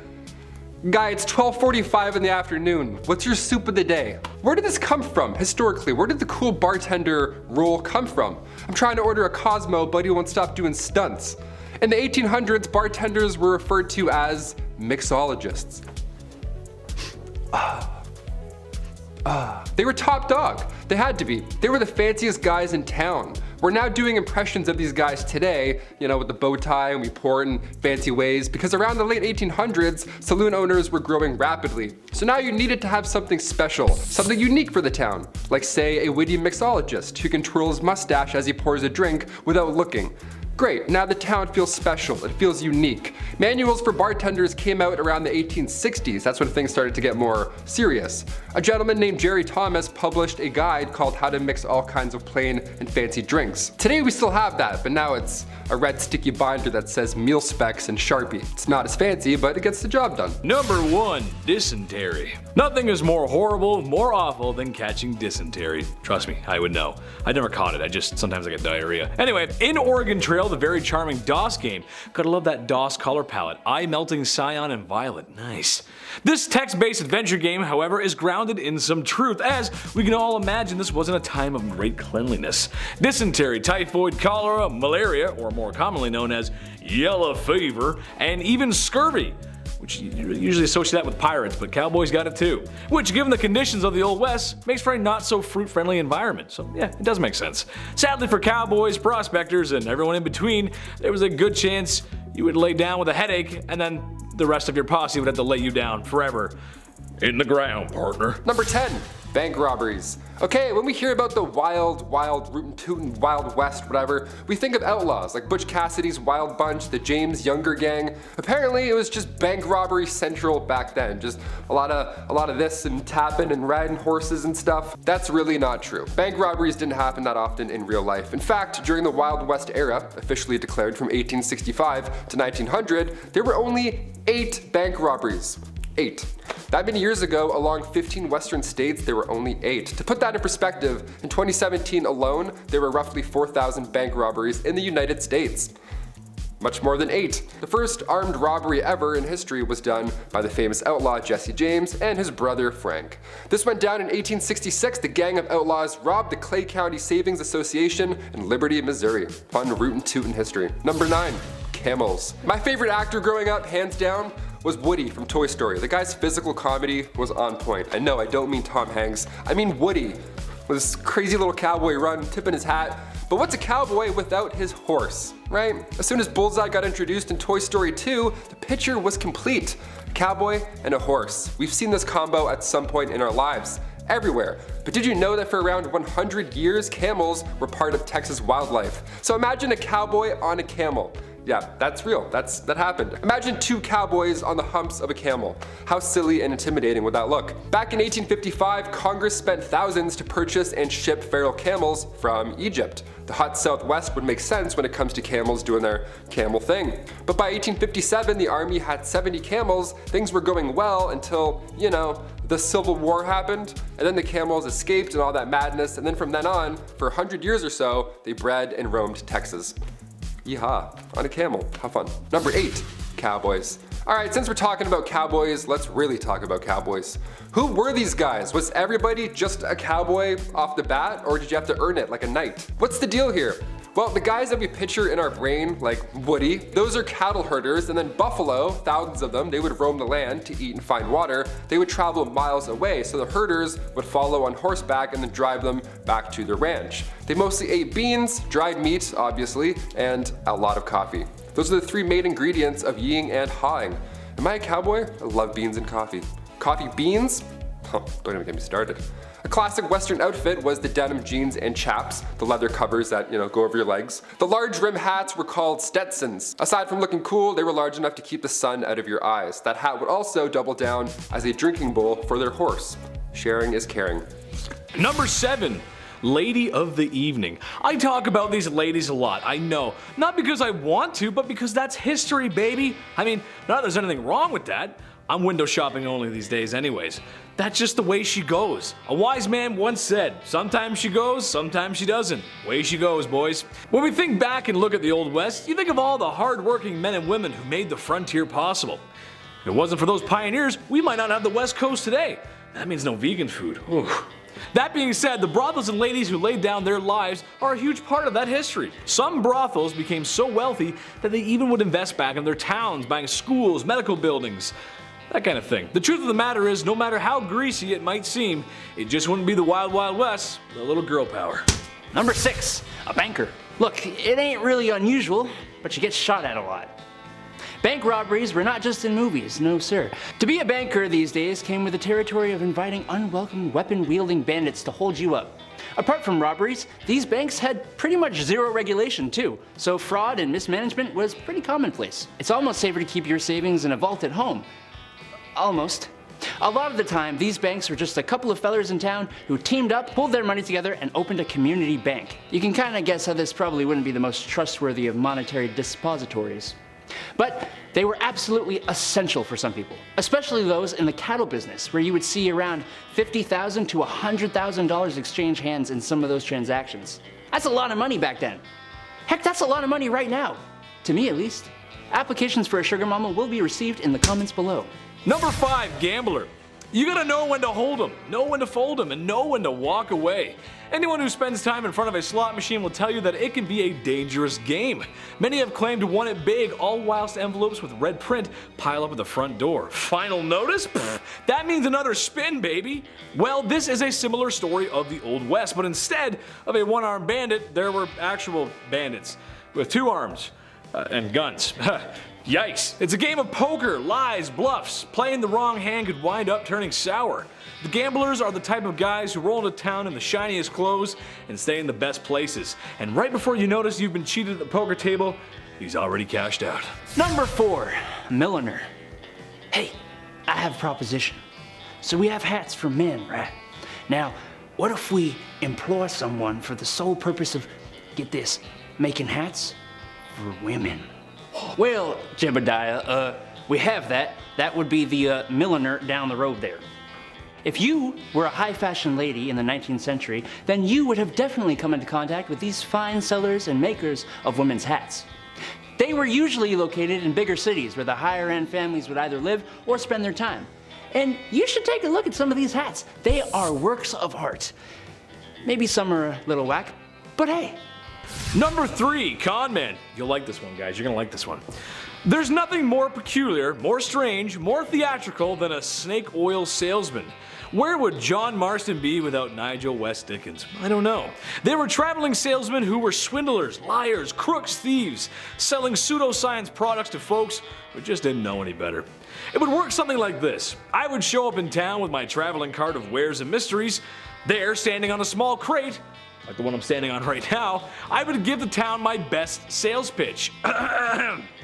Introducing Dr. Andrew's new and improved Life Vigor supplements. Here before you find folks is a tall bottle of rejuvenation, made from the finest ingredients across the globe. Ginger, ginseng, milkweed, red sage, English mace, golden currant. And as if that weren't enough, Dr. Andrew's new and improved Vigor supplement has the minerals and vitamins that carry you through a long day's work in the fields. Vitamin A through K, copper, iron, potassium. This bottle here is not to only put a pep in your step and refill your stamina, but also cures what ails you. A proven cure for fever, chills, indigestion, cholera, yellow fever, dysentery, and even known to help heal broken bones. Modern science has brought this gift to you today, ladies and gentlemen. And all you have to do now is say yes. Say yes to rejuvenation and yes to Dr. Andrew's new improved Vigor supplement. I think you guys get the point. $49.99. Number 2, a photographer. Want to never smile for eternity? Get your picture taken in the Old West. During the 1860s and 70s, the frontier was a wondrous, exotic place, which made it an excellent place to be a photographer. Sure, you had people who could draw and paint the landscapes and the people of the place, but people were distrusting of artists' interpretations. Pictures sold you the place exactly as it was. The high-quality images were in high demand. Every government survey and all the major railroads had official photographers. Photographs made for excellent evidence of plots of land, mines, and other structures for investors. But that's boring. More excitingly, common people with a bit of money would often go and get really not grim, not boring pictures taken like this. Number 1, gunslinger. I bet you when someone says Wild Wild West, the first thing you think of is a gunslinger. A cowboy riding his horse into the sunset, with his cowboy hat and big iron on his hip. Every step into the saloon is echoed with the jingle-jangle of spurs on the heels of his leather boots. No, this isn't a country singer concert. This is the Old West, the life of a lonesome gunslinger and outlaw, riding town to town, either getting away from trouble or looking for it, really. The same kind of folks who got their name up on a wanted poster. Just be sure Sheriff Stringbean ain't around to look for you, that's all I can say. Also, fun fact, bounty hunting is still allowed in the US today. That's crazy, who would've thought? Kicking off the list at number 10, medicine shows. Nowadays, medical shows are fascinating. Dr. Pimple Popper, I can weirdly watch that all day. There's something about animal rescues, home renovations, or chiropractic adjustments, I can never be bored. So back in the Wild Wild West, the 1860s to the 1890s, they had medicinal showmen. Yeah, these guys would go town to town, of course selling elixirs and tonics, but they would really nail this pitch. They would have pawns run ahead and plant themselves in the audience for these random medicine shows. That way when the world's greatest showman doctor arrives, he randomly picks an ill patient and then boom, just like that, they would be cured. One of the most successful of these elixirs was an elixir made by Kickapoo Indian Medicines from John Healy and Charles Bigelow. It was a mixture of herbs, roots, and animal fat, said to treat any illness, but really it was more of just a laxative, so you were just in the bush and hoping it got better. Number 9, hop on my camel, partner. When you think of the Old West, you think long open ranges, spurs on boots, and cowboys riding camels? That's right, in 1855 the United States Army decided to import 75 camels to Texas. After all, the terrain in the Old West was fairly similar to the Middle East. The camels made supply runs between Camp Verde and San Antonio. But trouble began when the American Civil War broke out. Eventually the camels were sold off or simply let go into the wild, where they multiplied and began to cause havoc. So much so that folks began to spin urban legends, such as the Red Ghost, a 30-foot tall creature that made people quiver in their britches. When in reality, most people had never seen a camel before, and it was just a feral camel wandering the desert. But I mean, who knows? If Star Wars had a 30-foot camel in the snow, what's to say there isn't one running around in the American desert? Number 8, missing mines. There's billions of dollars worth of gold lost at the bottom of the sea. It's there right now, waiting for you. Yeah, I'm talking to you. But if you don't have goggles, maybe swimming just isn't your thing, no sweat. Try the West. Whoosh. Yeah, there's dozens of lost treasure troves hidden in mines still to this day, like the San Saba gold mine or the Wheelbarrow mine. There's a few we have heard from in literature from old maps, but none compared to the Lost Dutchman mine. The legend has it that a man named Jacob Waltz, a German prospector, found the richest gold mine in the world. That's what he told his friends, and would we ever lie to our friends about gold? And the location for it? No, absolutely not. The first gold rush was back in 1799. A young man named Conrad Reed found this yellow rock, had no idea what it was, and for years he and his father used it as a doorstopper. Yeah, they used a 17-pound gold nugget as a doorstopper. Nice. Back then, this information was game-changing once they realized that it was, gold. So Congress then built the Charlotte Mint just so they could handle all this incoming gold found in North Carolina right afterwards. I just wouldn't have told anybody. I'd be like, is this an infinity stone? I'm just gonna pocket this and then head out east. Number 7, the Bison Express. Humans are responsible for the disappearance on many wild animals in one way or another. It's usually our fault. Yeah, going back to the Wild West, the year 1869 specifically, that's when the Pacific Railroad was done. It was open to the west to all these explorers, but now they were whipping across these wild lands in record speed, passing hundreds of bison every single trip. Eventually, it didn't take long for these railroads to advertise hunting excursions on these trains. So yeah, guests would climb aboard the top of the train cars and hunt on the top of the trains. Yeah, on the top they would just shoot these animals for sport. Obviously the train couldn't stop and go back for the bodies, so they would just leave them. This one man, Orlando Bond, nicknamed the Brick, he apparently shot thousands himself. He rode the express so many times his rifle caused him to go deaf in one ear. This was done purposely to deprive Native Americans of their food supply. Now our bison's number are incredibly low, something like 2% of what it once was, and humans, well, we're still pretty garbage. What do you know? Number 6, alcohol. These saloons cowboys would visit, was there a bouncer? Did you need 2 pieces of ID? What was the drinking age back then? Well, besides the swinging saloon doors, it really wasn't a fun time at all. Alcohol back then, first of all, was basically just poison. Actually, it was literally poison sometimes. They had whiskey like 40 rods and Tao's Lightning.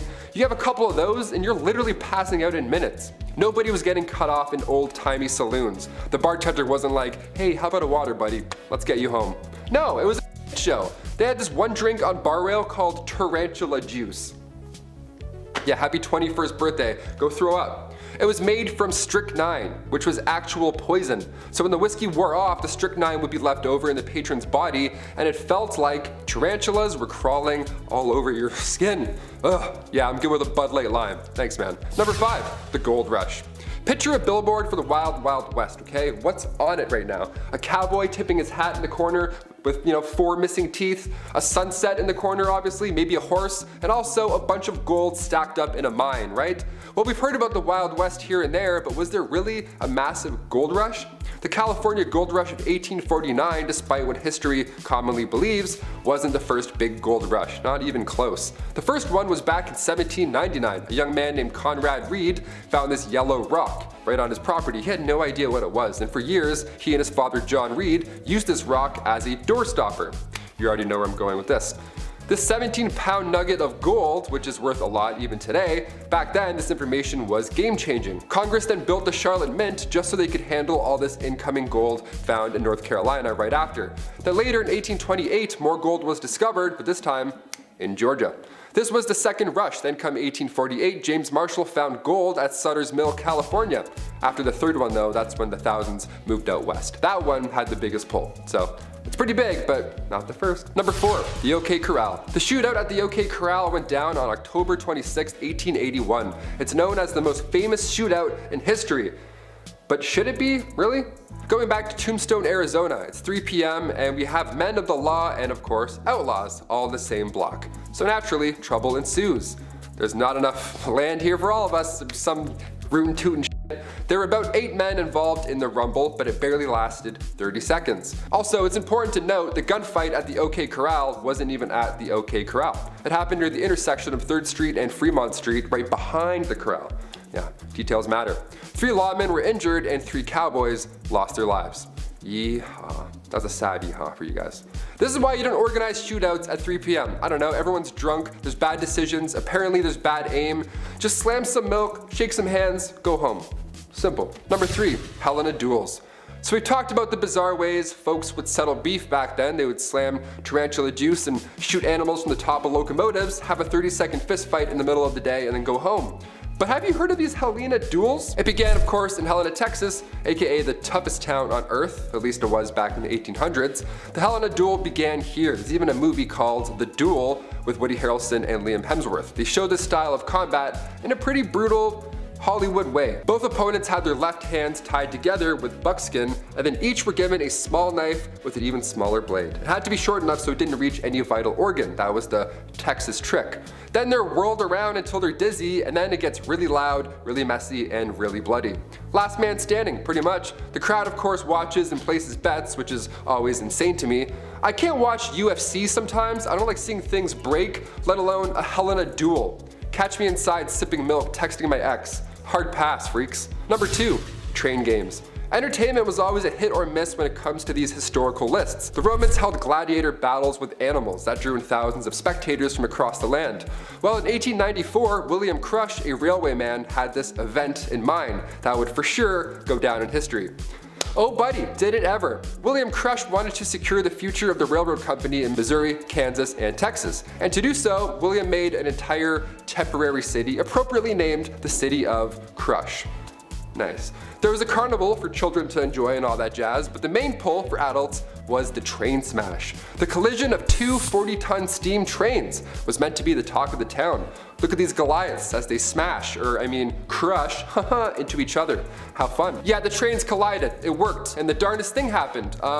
They blew up. Yeah, it's almost like they caused a disaster for popularity. Neat. 40,000 came in and many left injured. A couple of people sadly didn't leave at all.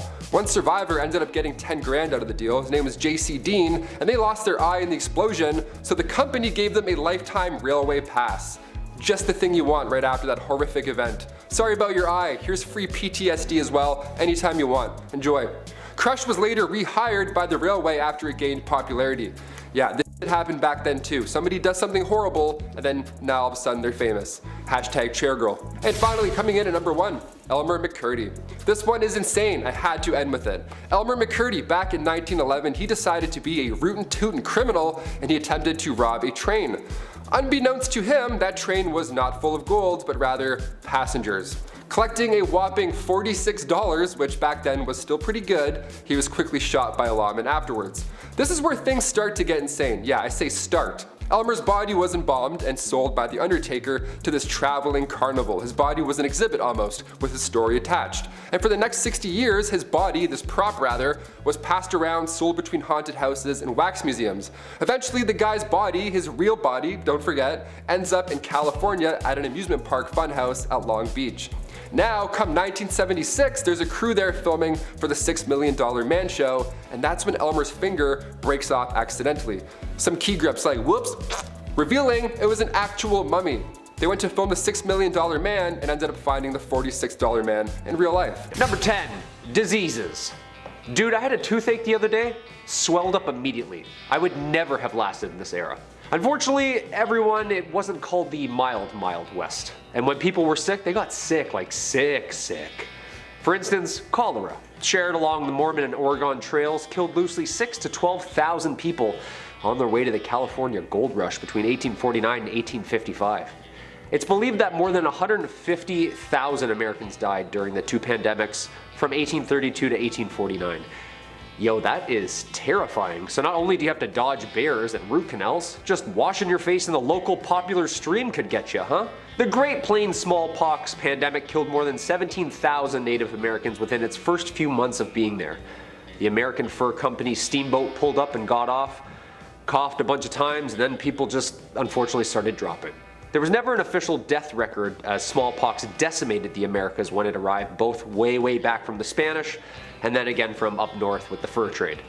Sneezing, coughing, everywhere, just cover your mouth, guys, you know? Number 9, kicked by a horse. Yeah, we've heard about this at some point in history, but did it actually happen?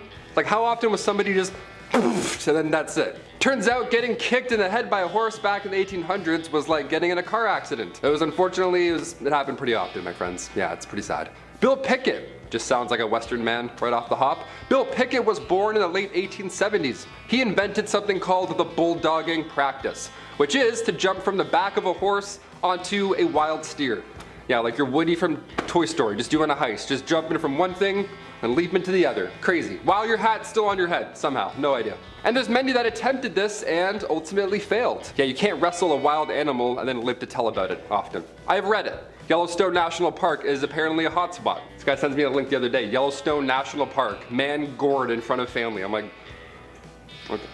But even Bill Pickett himself got trampled and stomped to death in 1932. Holbrook Lynn, a Broadway star from the late 1800s, also met their fate from a horse accident. Malcolm Baldrige Jr., an American politician from the late 80s, rodeo accident. Yeah, brutal way to go. Number 8. Wildlife. The Wild West was a pretty harsh time. If you were lucky enough to enjoy some peace and quiet away from the saloons and bathhouses and spend some time outdoors with the family, well, then you had to be pretty careful. I mean, I guess most of the time people were outside, fresh air, birds chirping, and of course an array of vicious and deadly predators, overpopulated and hungry. Dude, the grizzlies are named after the grizzlies, right? Like imagine all those horses you had to wrangle, or the gators of the south just waiting for you to take a leak. Or pecked to death by these huge birds of prey. If you didn't have a rifle on you, something could get you. And that's all during the day. At night, laying on the ground on like a rolled up t-shirt, scorpions and coyotes, what were the bugs like? No muskole back then, just waking up stung to absolute by everything with legs? Don't even get me started on the snakes. Living in your boots or hat? I'm a pretty outdoorsy guy, but god damn. Number 7. Sideshow Crook. Elmer McCurdy was no different in life than any other bandit at the time. What makes McCurdy so unique is in his afterlife. McCurdy met his end on October 7, 1911, after local sheriffs tracked him down from a botched robbery. McCurdy was taken to an undertaker and prepared for burial. Unfortunately, no one came to claim the lonesome bandit. Not getting paid for his services, the undertaker began to display McCurdy as a sideshow attraction, charging patrons a nickel to view the bandit. The attraction became popular enough to draw the attention of carnival promoters, who offered multiple times to purchase the mummified crook, but were all denied. As the years went on, McCurdy changed hands from multiple sideshow attractions and museums. One day in 1976, a film crew was setting up props for filming. When someone began to move what they thought was a wax mannequin, it actually turned out to be poor old Elmer McCurdy himself. Eventually, McCurdy was laid to rest in a grave, where 2 feet of concrete were poured over his casket to make sure no one would come to steal the sideshow crook. Stay in the hole, partner. Number 6. Cowboys and aliens. Long before the Roswell incident in New Mexico back in 1947, aliens might have actually visited us. Yeah, the report comes from 1896 from 2 men in California. They reported that 3 alien beings were trying to abduct them. Were these just cowboy pranksters? Maybe they had a few shots of whiskey from the saloon? No, one of them was a colonel. Colonel H.G. Shaw and Camille Spooner were going from the town of Lodi to the Fresno Citrus Fair, which honestly sounds like a wonderful time, just saying that. But en route, they were greeted by 7-foot-tall, slender aliens. Yeah, the aliens didn't end up taking the 2 men because they were too heavy. These aliens were too thin and weak. Legit, that was the reason. They just couldn't grab them and take off. So they got back into their spaceship and they took off. How embarrassing is that? Hit the gym, E.T. Number 5. Romeo and Juliet. What's it a name that which we call a rose? Any other word would smell as sweet? It's often said that art imitates life, but sometimes life can be stranger than fiction, and oftentimes really similar. The Hatfield and McCoys were 2 feuding families in the time of the Old West, whose hatred of one another runs deep. The most serious issues being family members removed, Old West style, by the opposite family, and in one case a court battle over the ownership of a barnyard pig. But perhaps the best story to come of this feud is the love affair of John C. Hatfield and Rosanna McCoy. The 2 lovers met and instantly fell in love with each other, their families instantly disapproving of their newfound love. Similar to William Shakespeare's Romeo and Juliet, the star-crossed lovers story ends in tragedy. After multiple attempts to rekindle their love, including a daring rescue organized by Rosanna to free John C. from her own family, their love never resparked, and John C. went on to marry her cousin. It's said that poor Rosanna died of a broken heart. He loves me not. He loves me, he loves my cousin? Number 4.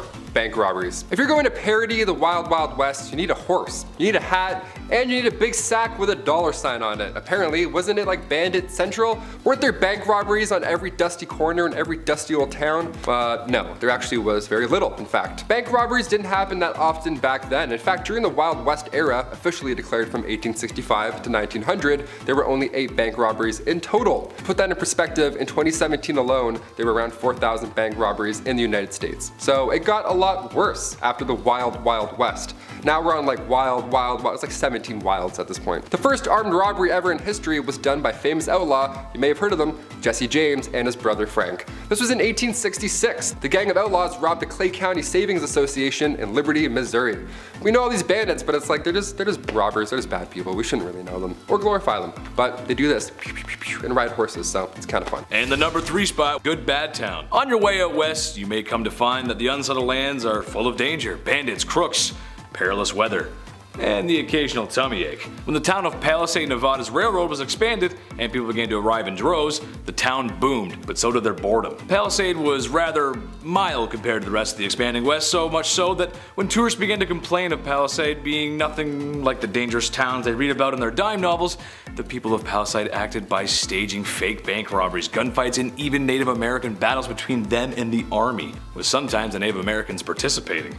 Also going as far as using real cattle blood during the staged combat. The citizens of Palisade were such effective actors that a lot of tourists began to run back to the train in fear of what they were seeing. Nothing more American than capitalizing on boredom.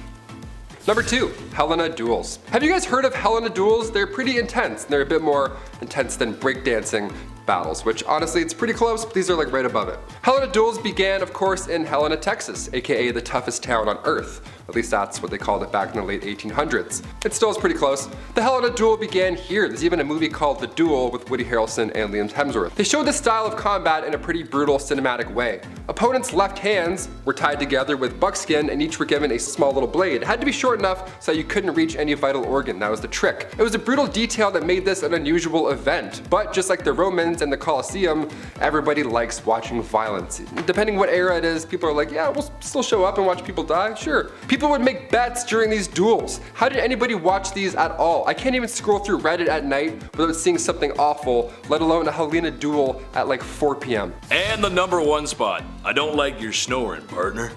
There were a handful of dangerous criminals back in the Wild West. This includes John Wesley Hardin. Born to a reverend in 1853, his parents hoped he would grow up to be a preacher. He turned out to be one of the most deadliest outlaws to ever live. Hardin claimed many lives over the years, but most bizarre was when he shot a man for snoring. One night in 1871, while staying at a hotel, Hardin was having trouble sleeping due to the man in the next room snoring loudly. Hardin promptly shouted at the man to stop snoring. Irritated with no response, he fired several shots into the next room, claiming the man's life. After years of being an outlaw and spending a lot of time in jail, he was released for good behavior, where he then received a full pardon. With his full pardon, Hardin was then able to take and pass the bar exam, afterwards setting up a law practice in Gonzales County, Texas. If your lawyer has a longer criminal history than you, there's a good chance you're not going to beat the case. Number 10, Boot Hill burials. In the Old West, many towns had a boot hill, which was essentially a graveyard where outlaws and bandits and all those bad people alike were all buried with their boots on. Specifically with those on right there. See, these cemeteries were often lacking proper markings and the dead were buried quickly, sometimes a little too quick without a coffin, reflecting the harsh and lawless nature of frontier life. It wouldn't be abnormal to see a boot sticking up out of the ground on your way home from work, is what I'm saying. Today that would be quite jarring, but back then, completely normal. How yucky is that? I'm like, oh, size 11.5? Perfect. Number 9, medical practices. In the Old West, broken bones were a common occurrence. Obviously, uneven roads, hopping up and down horses, everything's made of wood that's all broken. Particularly among those who worked in physically demanding professions such as ranchers, miners, and cowboys, everything is going to be broken on your body by the end of the day. Treatment options were limited and often relied on basic first aid techniques, splinting the affected area with whatever materials were available. Wood, cloth, animal bones. It was nuts. It sounds crazy, but back then, it was really the only method for immobilizing broken bones. You have to wrap another bone around it. It's like, ew, please, can I get a cleaner bone? Pain relief was only provided with natural remedies such as opium or willow bark tea, so 50-50 what kind of night you're gonna have there. More serious fractures, such as those that punctured the skin, ow, those required the attention of a doctor or a surgeon. However, back then the doctor had like 2 teeth in 1 eye, so not much help. Number 8, duels. Yes, duels. Let's talk about these. Duels, gotta say it all deep like. Duels were a common way to resolve disputes. Before YouTube comments, this was the only place to resolve any conflict, alright? In a traditional old Western duel, opponents would face each other, often with weapons, in front of a crowd at a designated location and time. Now, most of the time, these duels would end when somebody bites the bullet. Rarely would a duel end with 2 gentlemen shaking hands, getting over their disagreements. No, never happened. These confrontations, often over matters of honor, were deadly and a normalized part of the culture. Number 7, the gallows. We've mentioned the gallows many of times here on BumbleBee. It's almost like humans are consistently cruel throughout history or something like that. Odd.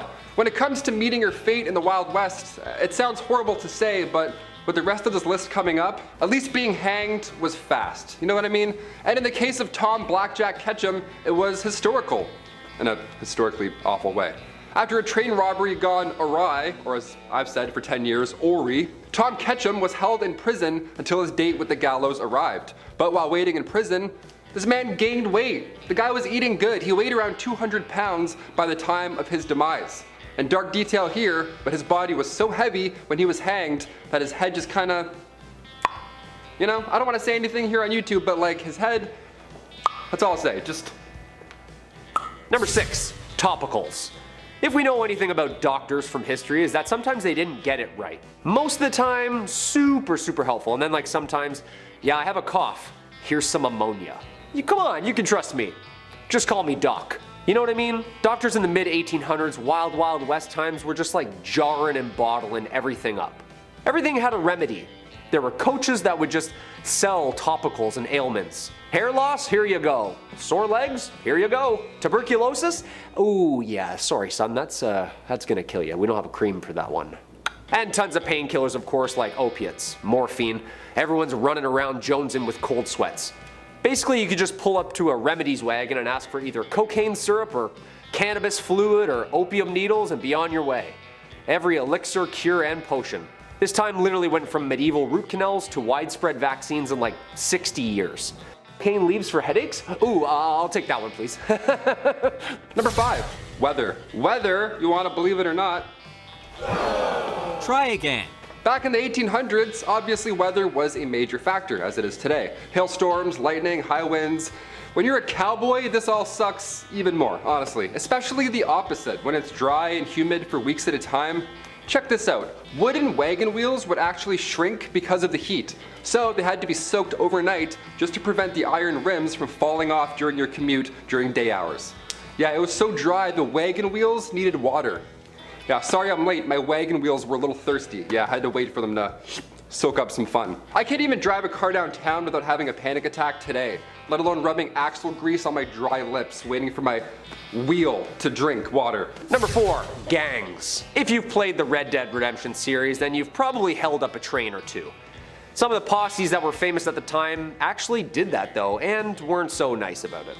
The American West was made up of criminal outfits, usually a gang or a posse, involving members who would just live and ride and rob together with. Jobs were scarce, and it seemed that it was just a little easier to just demand what you want and then enjoy the birth of all the media attention after, making some, quote, famous. An obsession, the cowboy culture, the outlaw criminal.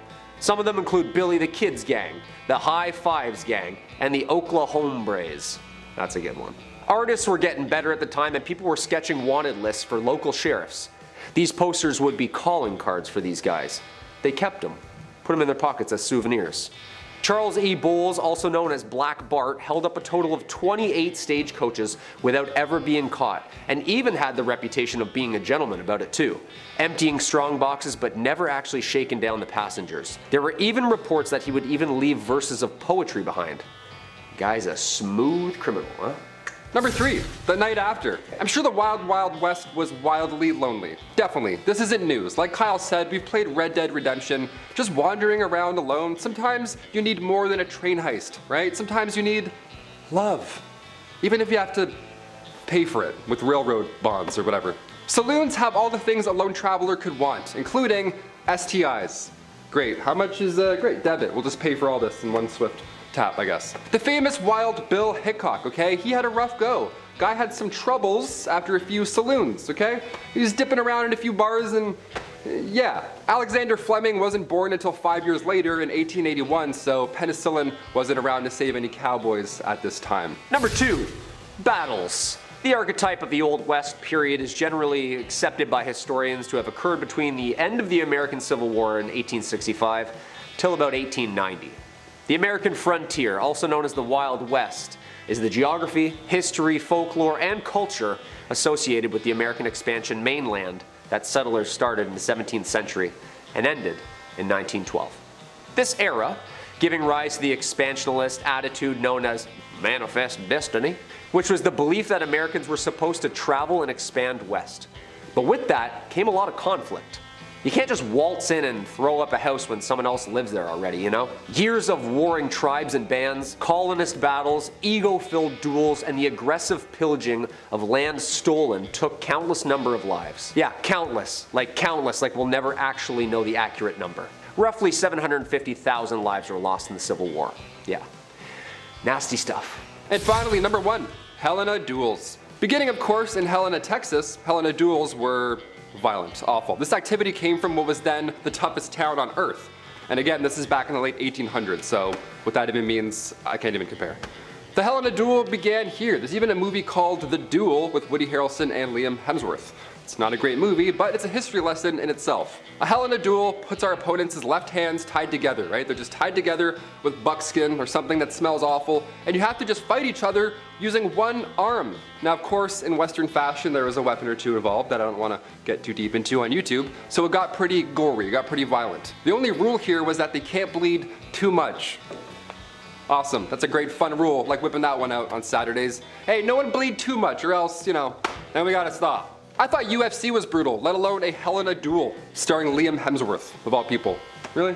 The word comes from the French salon, and it originally had the same meaning, living room, as later on saloon meant hall, especially one on a boat or a train. In 1800s America, it came to meaning public house or bar. Saloons in its establishment originated as a liquor house, as the first saloon was established at Brown's Hole, Wyoming in 1822 to serve fur trappers. By 1880, the growth of saloons was in full swing. In Leavenworth, Kansas, there was about 150 saloons and 4 wholesale liquor houses. Some saloons in the Old West were a little more than casino, brothels, and illegal substance dens. As in the saloons of the Wild West, drinking was certainly a very popular activity, but there was more to it than just alcohol. Saloons often served foods such as a simple meal or snacks to accompany the drinks, as some saloons also hosted entertainment such as live music, dancing, gambling, and even theatrical performances. But the food and drinks weren't always sanitary, as it was rare for one to come across clean water. So drinking whiskey was pretty super common, as well as beer and other forms of alcohol distilled. But aside the yeehaw and crime and punishments, there was also a lot of weird things in the Wild West that aren't as jarring, like how your bed would be full of squirrels. And I'm not saying like alive squirrels, although maybe. Some of the dead squirrels that they would find would be helpful to stuff your bed, so it'd be a little softer when you stayed the night. Also, everyone smelled bad, really bad, considering there wasn't any forms of pipes or running water for miles, as water would be stagnant in the water towers and not a lot of filtration was made. The acidic and boracic acid smelling water would linger not just on you, but also on your clothes. If you were lucky, you might be able to bathe maybe once a week, as it took some time as well to warm up your bathtub, as heated water wasn't also available for the times. Other than these type of cleaning hygienics like bathing, when it came to oral care like brushing your teeth, people in the Old West used a variety of methods to clean their teeth. Some common practices include a toothbrush made out of animal hair or plant fibers, and brushing with a mixture of water and baking soda or salt. Chewing on twigs or rough cloths to rub their teeth were also very common methods, as health care like oral dental care often meant tooth extractions, as other aspects were pretty much a privilege of what we're having today that did not exist back then. As well as going to the outhouse was a more common thing than going to one in the saloon, as it would have probably stunk up the establishment and prevented customers from arriving. But that still didn't prevent people to do what the French did, which is to pee in a corner. So in the Old West, people would use a variety of materials for toilet paper, including leaves, corn cobs, newspapers, and even old catalog pages. Soft, commercial-produced toilet paper, as we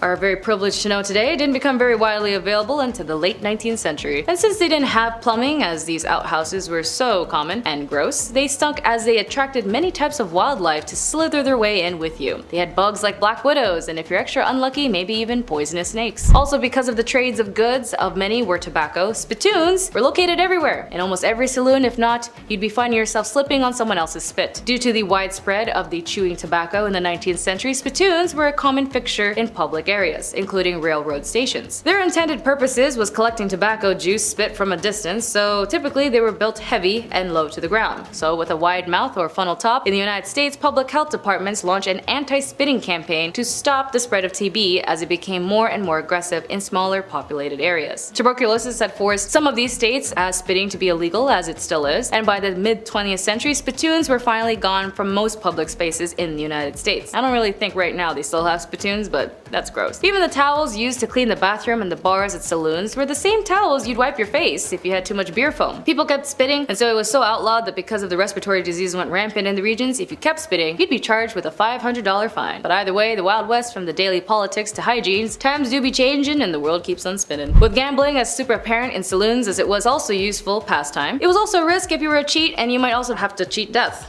because you're not supposed to do that. Some, like the weapon fight at the OK Corral, were the outcome of long simmering feuds and rivalries, but most were the result of confrontation between outlaws and law enforcement. Although in movies, televisions would like to us believe otherwise, it was very rare when pew-pew fights occurred with the two standing fighters off squarely facing one another from a distance in a dusty street. They would just knock your butt out. The romanticized image of the Old West style fight was born in the dime novels of the late 19th century and perpetuated in film era to make such a point that this fiction version of what our mind's eye quickly conjures up when we hear the word weapon fight.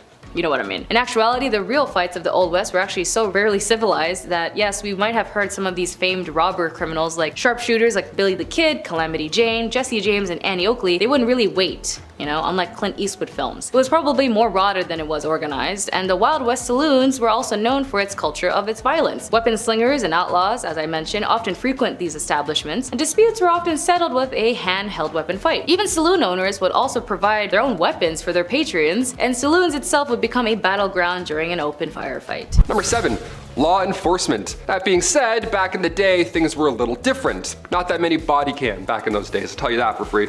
With the lack of formal law enforcement, communities often took justice into their own hands. They're like, oh yes, all 17 of us, we've decided, you're out of here. Vigilante coups would form to hunt down suspected criminals, often resulting in brutal forms of punishment without a formal trial. Yeah, no judges needed, no jury duty, nothing like that. The town ended the conflict in 48 seconds. You're welcome, let's get a beer. Let's get a really disgusting beer. Number 6, public punishments. Now, when I say the town handled it, this is what I mean. We gotta go into detail here, because that's why I'm here. Public hangings were often treated as a social event, with crowds gathering to watch as if it were entertainment. How disgusting is that? They were dressed to the nines, they grabbed the whole family. People would come from miles around, sometimes with picnics, to witness this brutal punishment. Yeah, picnic. What food do you pack for a hanging? Nothing with a crunch, that's for sure. You don't want to ruin the show for the people around you. Sorry. Number 5, banking. Today, online banking is super easy, but back in the Old West days, you didn't get a courtesy email, you didn't have overdraft, nothing like that. In fact, the United States national banking system didn't even exist until 1863. So what happened before then? Are we just hiding our money in our underwear? What are we doing? Before then, you'd have what were called wildcat banks. And these wildcat banks would take deposits for a short amount of time, and then unannounced, out of nowhere, they would run. They would disappear overnight with all of your money, everything, your whole life savings. Gone. They did the long con, they played the long game, they were actors. So you're telling me they pretended to be bankers for months at a time? That's almost impressive. They'd have the fake mustache. Oh, good morning, sir. Sign here, please. They lied, they faked it for months. They just lied for months and then dipped out of nowhere. Thankfully, after 1863, a noble profession was to work at a bank and, you know, not steal everybody's money. The Hudson Bay Company, Wells Fargo, these big names, they all gained trust over time because of these fake Looney Tune banks. Imagine, how do you not break character? You're like, okay, and that's you all set up. They're like, we got it, go. Number 4, seam squirrels. Nothing to do with squirrels before you get upset. Here we go. During the Old West era, personal hygiene was not a priority for many people, and lice infestations were all too common. Nice, now I'm itchy doing this list, love that. The type of lice that affected people during this time was commonly known as body lice, which could be, well, obviously found in the seams of clothing, hence the term seam squirrels. I got some squirrels on my body, nice, that's great, so itchy, so disgusting. Body lice was a major problem during the Old West era, and they were responsible for the spread of diseases like typhus, trench fever, relapsing fever, all the fevers, any fever just coming your way, right into your mouth and eyes, horrible. These diseases were often fatal, and many people in the Old West succumbed to them. So to combat the spread of lice and the diseases that they carried, people in the Old West often resorted to extreme measures, such as burning their clothing or even shaving their heads completely bald. Bunch of bald cowboys. Bunch of naked bald cowboys walking around being like, where's my money? I thought this was a bank. Number 3, resurrectionalist. While Boot Hill sees folks going into the ground, a resurrectionalist was responsible for The exact opposite. Yeah, bring him back up. We actually made a mistake. Get that guy back out of there. These guys were responsible for digging up dead bodies, and then they would sell them to medical schools for like $9. It was really disgusting. Now, this was the late 1820s, and at this time in Edinburgh, Scotland, believe it or not, the medical science community was on the up and up, so this was needed for that to work. But in order to study new medicines and, avoid the next plague, they needed these guys. They needed these resurrectionalists to rise the dead like they're a White Walker in Game of Thrones. I don't know, that's what I imagine in my head. Would you rather work a Boot Hill type job, or would you rather get paid to dig up bodies? Put them in or take them out? Comment down below. Both are so horrible. Couldn't imagine picking. Number 2, bad bartenders. When we think of old saloons, the old Western saloons, kicking in those crazy doors, we imagine some catchphrases and whiskey and all that fun stuff. Everyone's loud, it's Peaky Blinders, whatever. No, not at all. It was the exact opposite of fun. The bartender would pour a drink, the cowboy would take the bottle instead because he's an alcoholic, and also that's super illegal. Back in the Wild West days, you could do whatever you want. You could drink what you want, you could serve what you want. Anything goes. Bartenders also had no regulations to follow behind that sketchy bar. So not only was it very high proof, but some bevies like tarantula juice would just straight up kill you. Yeah, if its name didn't tip you off, if you're drinking tarantula juice, it's because it's made with poisonous ingredients. Tarantula juice was made from strychnine, and if you drink it, well, you'll feel like there's tarantulas crawling all over your skin. Huh, how fun is that? Cool. Which button do I press to not tip? Thanks so much. Number 1, medical shows. Today, medical shows are fascinating. Even on YouTube, Dr. Pimple Popper, are you kidding me? I can gag all day and watch that, it's the best. Back in the Wild West, the 1860s to the 1890s specifically, they had what's called medicinal showmen.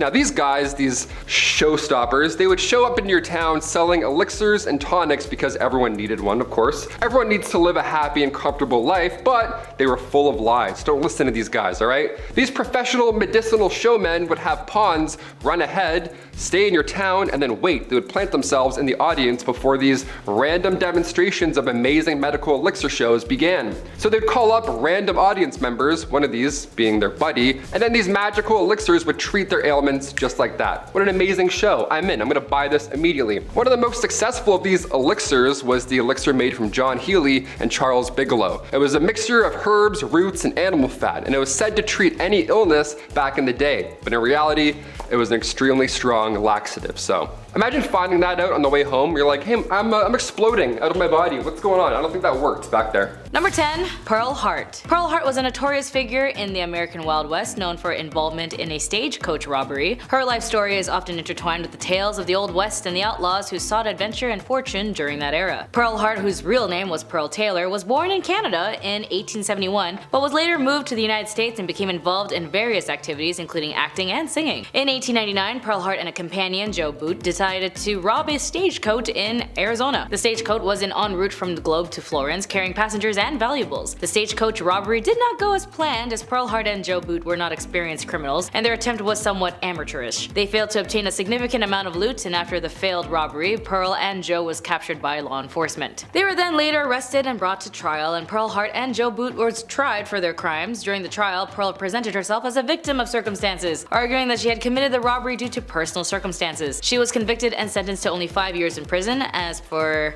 Joe, nobody knows. Pearl Hart's life after her release from prison remains somewhat of a mystery. After serving about 2 years of her sentence, she was released due to good behavior, and Pearl Hart's belief was dramatic stint as a stagecoach robber contributed to her lasting notoriety as the annals of Wild West history. Her story became a part of a lore surrounding outlaws and characteristics of American frontier. Number 9.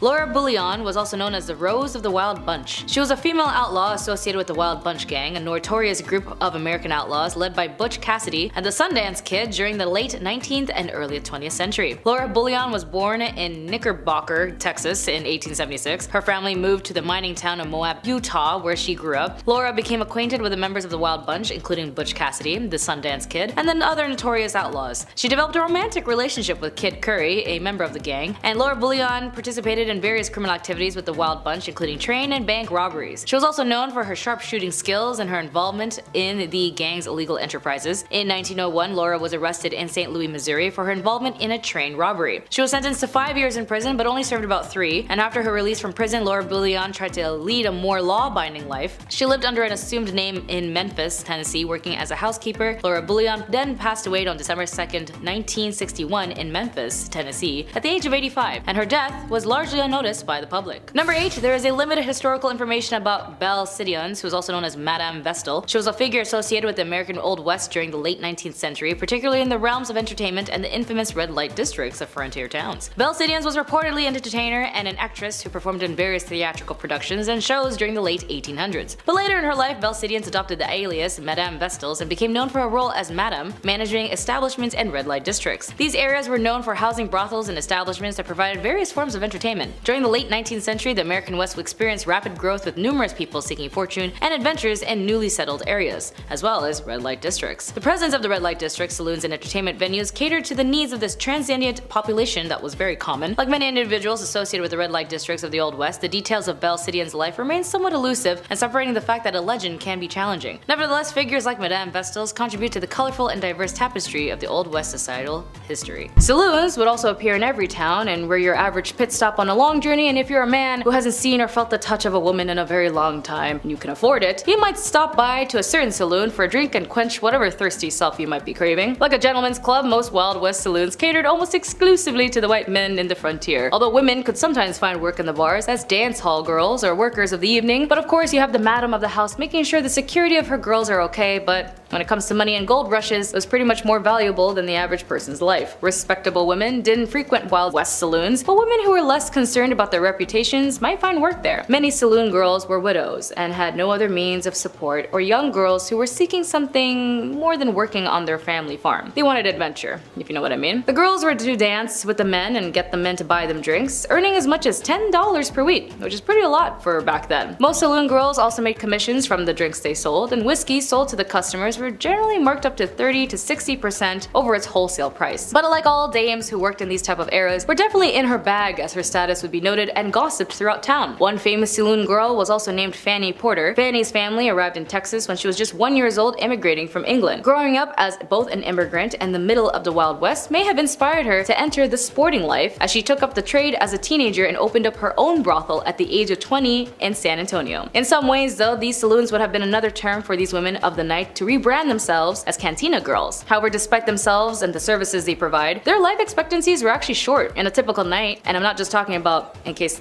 someone does something to them, it was because of the drinking. A woman may have to have consumed up to 30 beers a night. An average lifespan of a woman in the cantina trade was less than a decade. Like as in current times in Japan, they also have these host clubs that if you go and meet these very handsome and beautiful people, you would also be forced to drink with them. And like the cantina girls back in the Wild West, a lot of these people would suffer a lot of liver issues, which means cantina girls still exist today, just not where we are well known of. And since I mentioned it was so dirty, they'd even bring their horses in the saloon. Like the idea of the Wild West, and anyone could do anything they want. That also included bringing your horse inside of the bar to take a selfie with. Like in this photo, where the men of the saloon located in Utah took their horse to be part of the group chat profile pic, and I think my favorite part of this photo is how the bartender is also posing.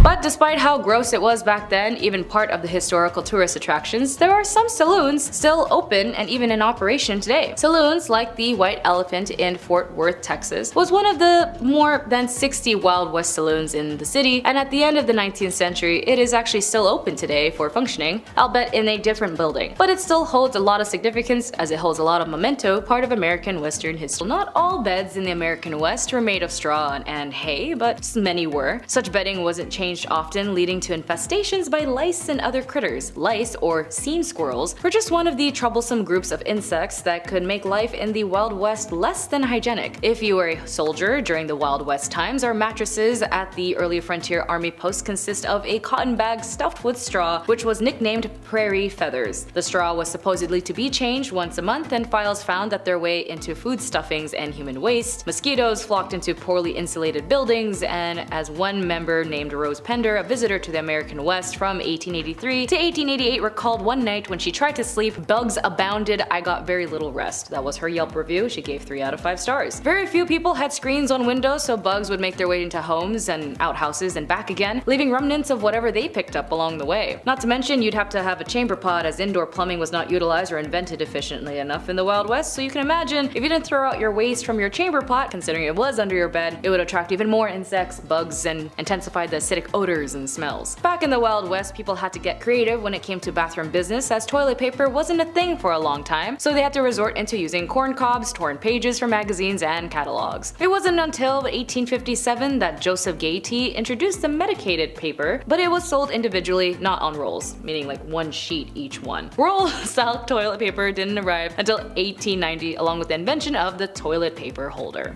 Dust storms were a formidable and unavoidable aspect of life in the 1800s American West, and the severity of these storms, as recorded in journals and diaries, often led to eye irritation, respiratory issues, and even livestock fatalities. The pervasiveness of dust and inside homes posed continuous challenges to settlers, affecting their health and living conditions. The impact of this dust storms offers a vivid portrayal of the harsh environmental conditions faced by settlers. It emphasizes the constant battle against natural elements and the resilience required to adapt and survive in each of this challenging landscape. And if you were a cowboy, you might come into town smelling of sweat, dust, blood, or just constantly smelling the way you smell, which included smelling like a horse. The tolerance of such strong odors in public spaces reflected the period, different attitudes towards personal hygienes and social norms, and it underscores the hardship of the cowboy life, where practicalities often overruled concerns for cleanliness. Cowboys of the Wild West, after long stretches on horseback, often carried with them a distinctive and pungent horse odor. The scent often became particularly noticeable when close quarters were made, especially in local bars where cowboys gathered for refreshments, and bartenders, those poor guys, were more concerned of the profit than the smell comfort paid by little minds of their patrons stink as long as they had money. The aspect of a cowboy life offers a realistic glimpse into the less romanticized day-to-day realities of the era, where personal hygiene often took a backseat to the demands of frontier living. And so when it came to showering or bathing, the popularity of public baths reflect on the social and economic realities of the time, where communal solutions were often the only viable options for personal hygiene. It also highlights the challenges of maintaining cleanliness in an era before modern plumbing and sanitation. In the Wild West, public baths emerged as a popular solution for the majority who lacked private bathing facilities. So these communal bathhouses, often through a symbol of cleanliness and socialization, often meant sharing close quarters and even the same bath water with other people. Given the rudimentary nature of soaps at the time, these baths could paradoxically expose patrons to more dirt and bacteria from fellow bathers than they had removed. And so in the Wild West, the lack of antiseptics and unsanitary conditions made even more minor injuries potentially fatal. A simple cut or abrasion could escalate into a serious infection or disease, with settlers especially vulnerable on the trail. This reality emphasizes the constant dangers faced in daily life, where even trivial wounds pose significant health risks. The threat of diseases like cholera from such injuries underlines the harshness of the era and the importance of caution and self-care. It also highlights the limitation of medical knowledge and practices of the time, contributing to the high mortality rates from what we know now easily are treatable conditions. While numbing the pain was a priority, the only solace came in the form of a sweet gulp of whiskey. Number 7. Rose Dunn, also known as the Rose of the Cameron, was a legendary figure associated with the American Old West. Born in 1878, Rose Dunn gained notoriety for her romantic entanglements with outlaws and her involvement in the activities of the Wild Bunch Gang.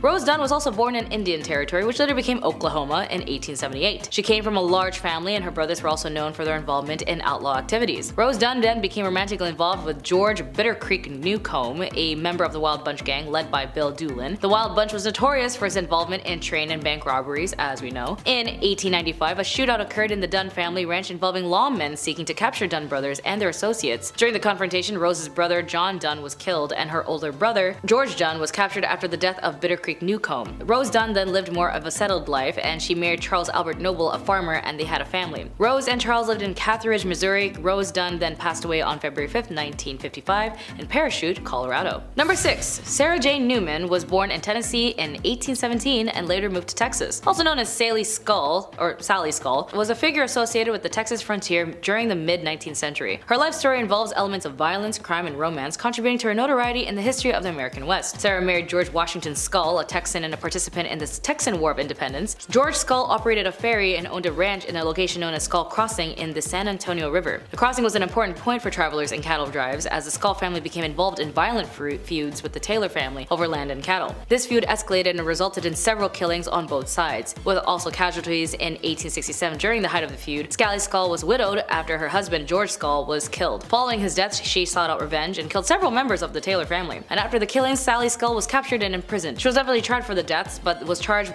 were dropped due to insufficient evidence. And after her release, Sally Skull's life became less eventful as she lived in relatively obscurity and passed away in 1888. Number 5. Mary Catherine Haroni, also known as Big Nose Kate, was a historical figure associated with the American Old West, as she was a Hungarian-born adult worker and companion to the legendary lawman and gambler Doc Holliday. Kate eventually moved to West and found herself in a rough and often lawless mining towns of the Old West, as she worked as the Lady of the Night, gained notoriety for her feisty and independent personality. Kate then became romantically involved with John Henry Doc Holliday, a dentist turned gambler and gunfighter. What a career change. They met in Fort Griffin, Texas in 1870s following Doc Holliday's death in 1887. Kate Haroni then lived in various places, including Arizona and Colorado. She then worked as a nurse and a hotel owner in the early 1900s, and Kate moved to Arizona and lived in poverty. She worked in various jobs, including serving as a cook, and then in the 1930s she applied and received a pension for being a widow of a veteran American Indian War. Doc Holliday had happened to serve as a scout. Big Nose Kate then passed away on November 2nd, 1940 in Arizona at the age of 90. She outlived many of the famous figures of the Old West. Number 4. Belle Starr. Born Myra Maybelle Shirley, Belle Starr was a notorious figure associated with the American Wild West during the 19th century. She became known as the Bandit Queen and gained notoriety for her associations with various outlaws and her involvement in criminal activities. Belle married several times, with her famous marriage being the outlaw Cole Younger, a former member of the James Younger gang. After Younger, she then married Sam Starr, a Cherokee outlaw, which contributed to her connection with the Indian Territory, present-day Oklahoma. Belle Starr was also known to associate with herself with various outlaws, including Jesse James, the Younger brothers, and the infamous Dalton gang. Her connections to these outlaws and her involvements in horse theft and other legal activities contributed to her reputation. Belle Starr and her husband Sam Starr lived in the Indian Territory, where they ran a horse ranch, and their ranch became a haven for outlaws seeking refuge from the law. Belle Starr was arrested several times for various offenses, including horse theft. However, she often managed to avoid lengthy imprisonments, and her criminal activities continued. Belle Starr's life came to a violent end when she was shot and killed on February 3rd in 1889 while riding home from a neighbor's house. The circumstances of her death remains somewhat of a mystery, and the identity of the killer was never actually established. Belle Starr's life exploits became part of the Wild West folklore, and over the years, she had been portrayed in many books, films, and television shows, contributing to her enduring legend. Number 3. Etta Place. Etta Place is one of the mysteries of the American Wild West, as her true identity and details of her life pretty much remains uncertain. She was associated with the famous outlaws Butch Cassidy and the Sundance Kid, as we also know them, and is often considered to have been romantically involved with the Sundance Kid. Despite her connections to these historical figures, she is very little known about Etta, as Etta's place, true identity, and background are unclear. Her real name and place of birth and details about her early life are not actually known at all, and some historical sources suggest that she may have been born in the United States, while others propose that she could have just been European or South American origin. Etta Place is also best known for her association with Butch Cassidy, aka Robert Leroy Parker, and the Sundance Kid, whose actual name is Harry Alonzo Longabo, and she traveled with them during their exploits in South America, where they sought refuge to escape law enforcement in the United States. In the early 20th century, Butch Cassidy, the Sundance Kids, and Etta traveled to South America, where they continued a life of crime, and they are believed to have engaged in bank and train robberies in countries like Argentina and Bolivia. The fate of Etta Place is uncertain, as some theories suggest that she may have perished alongside Butch Cassidy and the Sundance Kid in a shootout with the Bolivian authorities. However, there is actually no conclusive evidence to support this theory, as there may be other theories that Etta Place's true identity, with some speculating that she may have used multiple names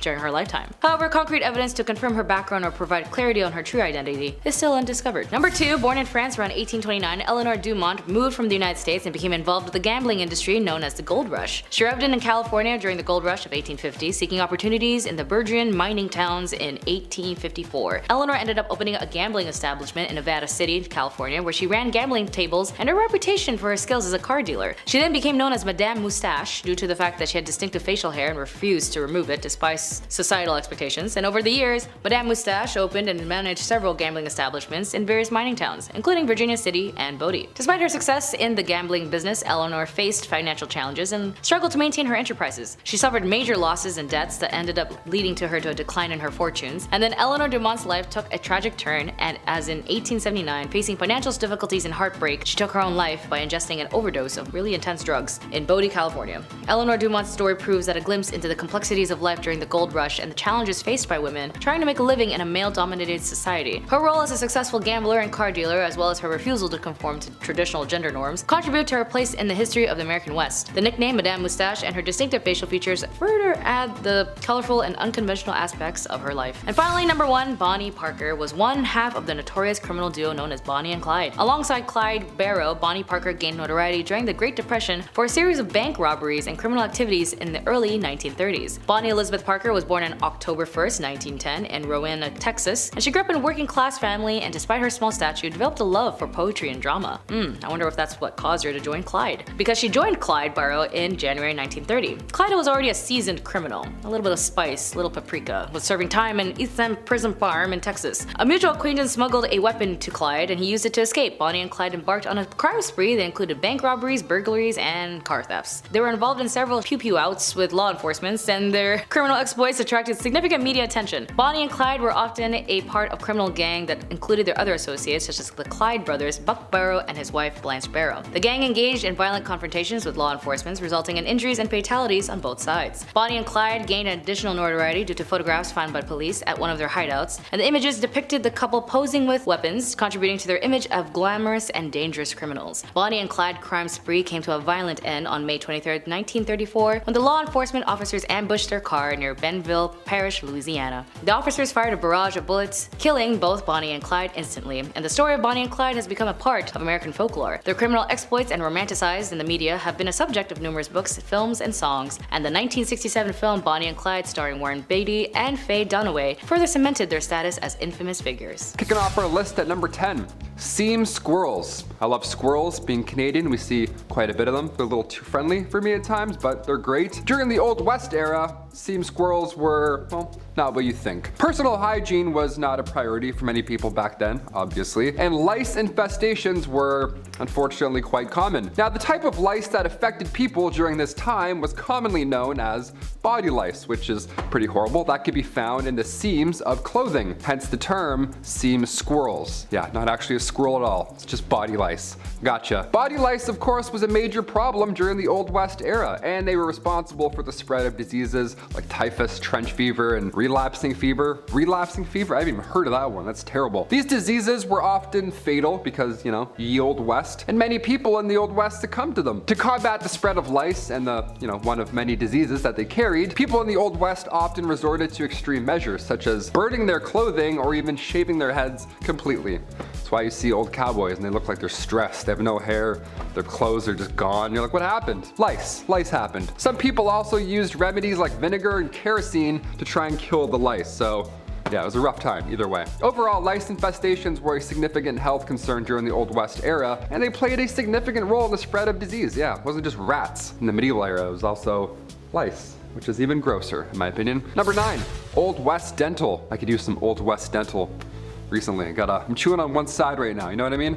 In the Old West, dental hygiene was not a priority for everyone. They couldn't afford it. And also, dental care was often very sparse. You couldn't really find it anywhere for that matter. People generally didn't have access to modern dental tools or products, and many did not have regular access to any dentists at any point in their life, which is a sad but real fact. That would suck, I'm terrified. However, there were some basic dental hygiene practices that people in the Old West may have followed to keep their teeth, somewhat in their heads, keep their gums not rotten. Didn't do much, but it did something. There were toothbrushes. Not many, but wasn't as good as Oral-B. There was some stuff. More often than not, you'd have to use twigs or chew on mint, that kind of natural survivor stuff. Some people may have also used a cloth or a rag to rub their teeth clean. Yeah, don't forget your tooth cloth before you go on vacation, I guess. Gotta and then put it back in your pocket. Your old woody teeth, gotta rub those. Access to professional dental care was limited in the Old West. Some towns, some had dentists, but all they did back then was just pull out the problem.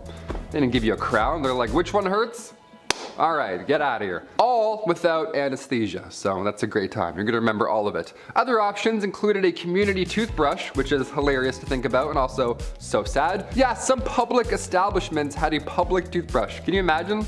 Go out, have a little brush, check your teeth. All right, cool. I'm gonna go back to the bar. I'm gonna be sick. I'm gonna actually throw up right now. Number 8, no spitting. Spitting was a common habit back in the Old West. You see it in movies and parodies. They're always spitting on the ground and stuff. Well, it's because it's real. It's a real fact right there. It wasn't a officially outlawed. However, many towns and cities did prohibit spitting on sidewalks and inside of public buildings, because yeah, please don't do that. Thank you so much, sir. This was largely due to concerns about hygiene and, of course, like I said earlier, the spread of disease. In addition, spitting was considered rude and uncivilized behavior. Yeah, of course, and many people were offended by it. Middle of conversation, guy just spits in between your feet. I'm like, wait, don't do that. Please don't do that ever again. Some businesses even had signs asking customers to not spit on the floor. Can you imagine what kind of hole you're in? You have to ask people not to do that. There was also social norms in place that discouraged spitting in certain situations. For example, it was considered impolite to spit in the presence of a woman or in formal settings, which, yeah, I agree, still do that today. That's great. Despite these efforts to discourage spitting, it remained a common practice among cowboys, miners, and other workers in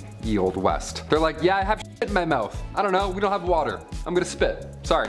The lack of essential dental care resources meant oral hygiene also took a backseat to survival, and a pristine smile was a very rare gem. Toothbrushes were a luxury, and brushing one's teeth was an afterthought for many. And it gets worse, because it always does. When faced with dental issues like cavity or root canals, the remedies were far from sophisticated. Brace yourself, as the favored method was just simply getting barbers and even blacksmiths acting like makeshift dentists and just extracting your offended tooth with pliers. Women in the Wild West were often more conspicuous about personal hygienes with their male counterparts, or more than their male counterparts. Despite the challenges of privacy and limited resources, many women made effort to wash regularly, using nearby rivers and streams for basic cleanliness. This practice, alongside the advantage of being indoors, more often allowed them to maintain a higher level of personal hygiene compared to men. This gender difference in hygiene and hygienic practices showcases the early recognition of the importance of cleanliness among women, and it highlights their role in setting standards for personal care, even in a time where bathing and washing were not as so common in a practice. Cowboys and cowgirls of the Wild West era weren't just fashion trendsetters, but their choices of accessories served a dual purposes of practicality and hygiene-wise. Bandanas often provided protections against the gritty winds and scorching suns, and there's also another hidden benefit. In a time when the access to clean water and regular bathing was very limited, personal hygiene practices weren't always up to par, so the bandana, often worn around the neck or face, acted as a makeshift shield. Not only did they safeguard against dust, but they also aided in reducing the spread of germs and unpleasant odors that people so commonly came across the rugged days of the Wild West. And also, if you smelled, at least they can cover it up. In the Wild West, alcohol-fueled bar brawls were common, often escalating to very dangerous levels. The infamous firewater, a potential mix of burnt sugar, alcohol, and chewing tobacco, frequently ignited tempers over trivial matters. While many brawls resulted in minor injuries, some spiraled into deadly conflicts. This volatile environment where a simple disagreement could lead to lethal outcomes paint a vivid picture of the lawlessness and rough justice that characterized the era. The prevalence of such violent encounters in saloons highlighted the harsh realities of life in the Wild West, where disputes were often settled with fists or weapons rather than words, underscoring the perilous nature of social interactions during this time. In the 1800s, diseases like cholera, as I mentioned, was a major cause of death in the American frontier. The necessity to prioritize drinking water over uses like laundry and dishwashing exacerbated the risk of disease outbreaks. So cholera in particular claimed thousands of lives, affecting both settlers and indigenous populations. The arrival of European settlers in the Americas had a catastrophic impact on Native American populations, primarily due to the introduction of diseases like smallpox, measles, and influenza. Native Americans had no prior exposure or immunity to these diseases, and they had suffered devastating losses, with some estimates indicating a reduction of up to 90% in their populations. This tragic aspect of colonial expansion underscores the lethal impact of infectious diseases in populations without natural immunity, highlighting one of the most significant and tragic consequences of the European settlement of the Americas. This grim reality of the frontier life underscores the vulnerability of populations to common diseases in the absence of modern sanitation and medical knowledge. It highlights the precariousness of life during this period, where everyday resources and practices could also mean the difference between health and widespread illness. The westward expansion of settlers under the banner of manifest destiny had a significant health implication. As they veneered into new territories, they encountered unfamiliar diseases to which they had little immunity due to poor living conditions. This exposure to new pathogens posed a significant health risk, often overwhelming their already compromised immune systems, and this aspect of frontier expansion highlights the unintended consequences of exploration and settlement on the health of the settlers, revealing the challenges and dangers they faced in unfamiliar environments. Hospitals in the 1800s, prior to the understanding of bacteria, often did much harm than good. The lack of sterilization of medical instruments and close patient quarters facilitated the rapid spread of diseases. These medical facilities, intended for healing, unironically ironically, became hotspots for infections and diseases transmissions. The conditions in these early hospitals reflected the limited medical knowledge of the time and the challenges of providing healthcare in an era unaware of basic hygiene principles. It illustrates the paradox of places designed for healing inadvertently becoming centers of illnesses, a stark contrast to the sanitized medical environments of today. Despite the advancements of medical science, some rural doctors in the 1800s continued to use leeches for bloodletting based on the outdated belief that diseases were caused by excess blood. This practice, largely abandoned by academic physicians, persisted in smaller towns, highlighting the discrepancies in medical knowledge and practices across different regions. The continued use of leech therapy in some areas served as a reminder of the slow decimation of medical knowledge and the persistence of traditional practices even in the face of emerging scientific understanding. There was a time, of course, a terrifying epidemic known as syphilis swept through a population like wildfire. In a quest for a remedy, medical professions turned into a substance that hold the key: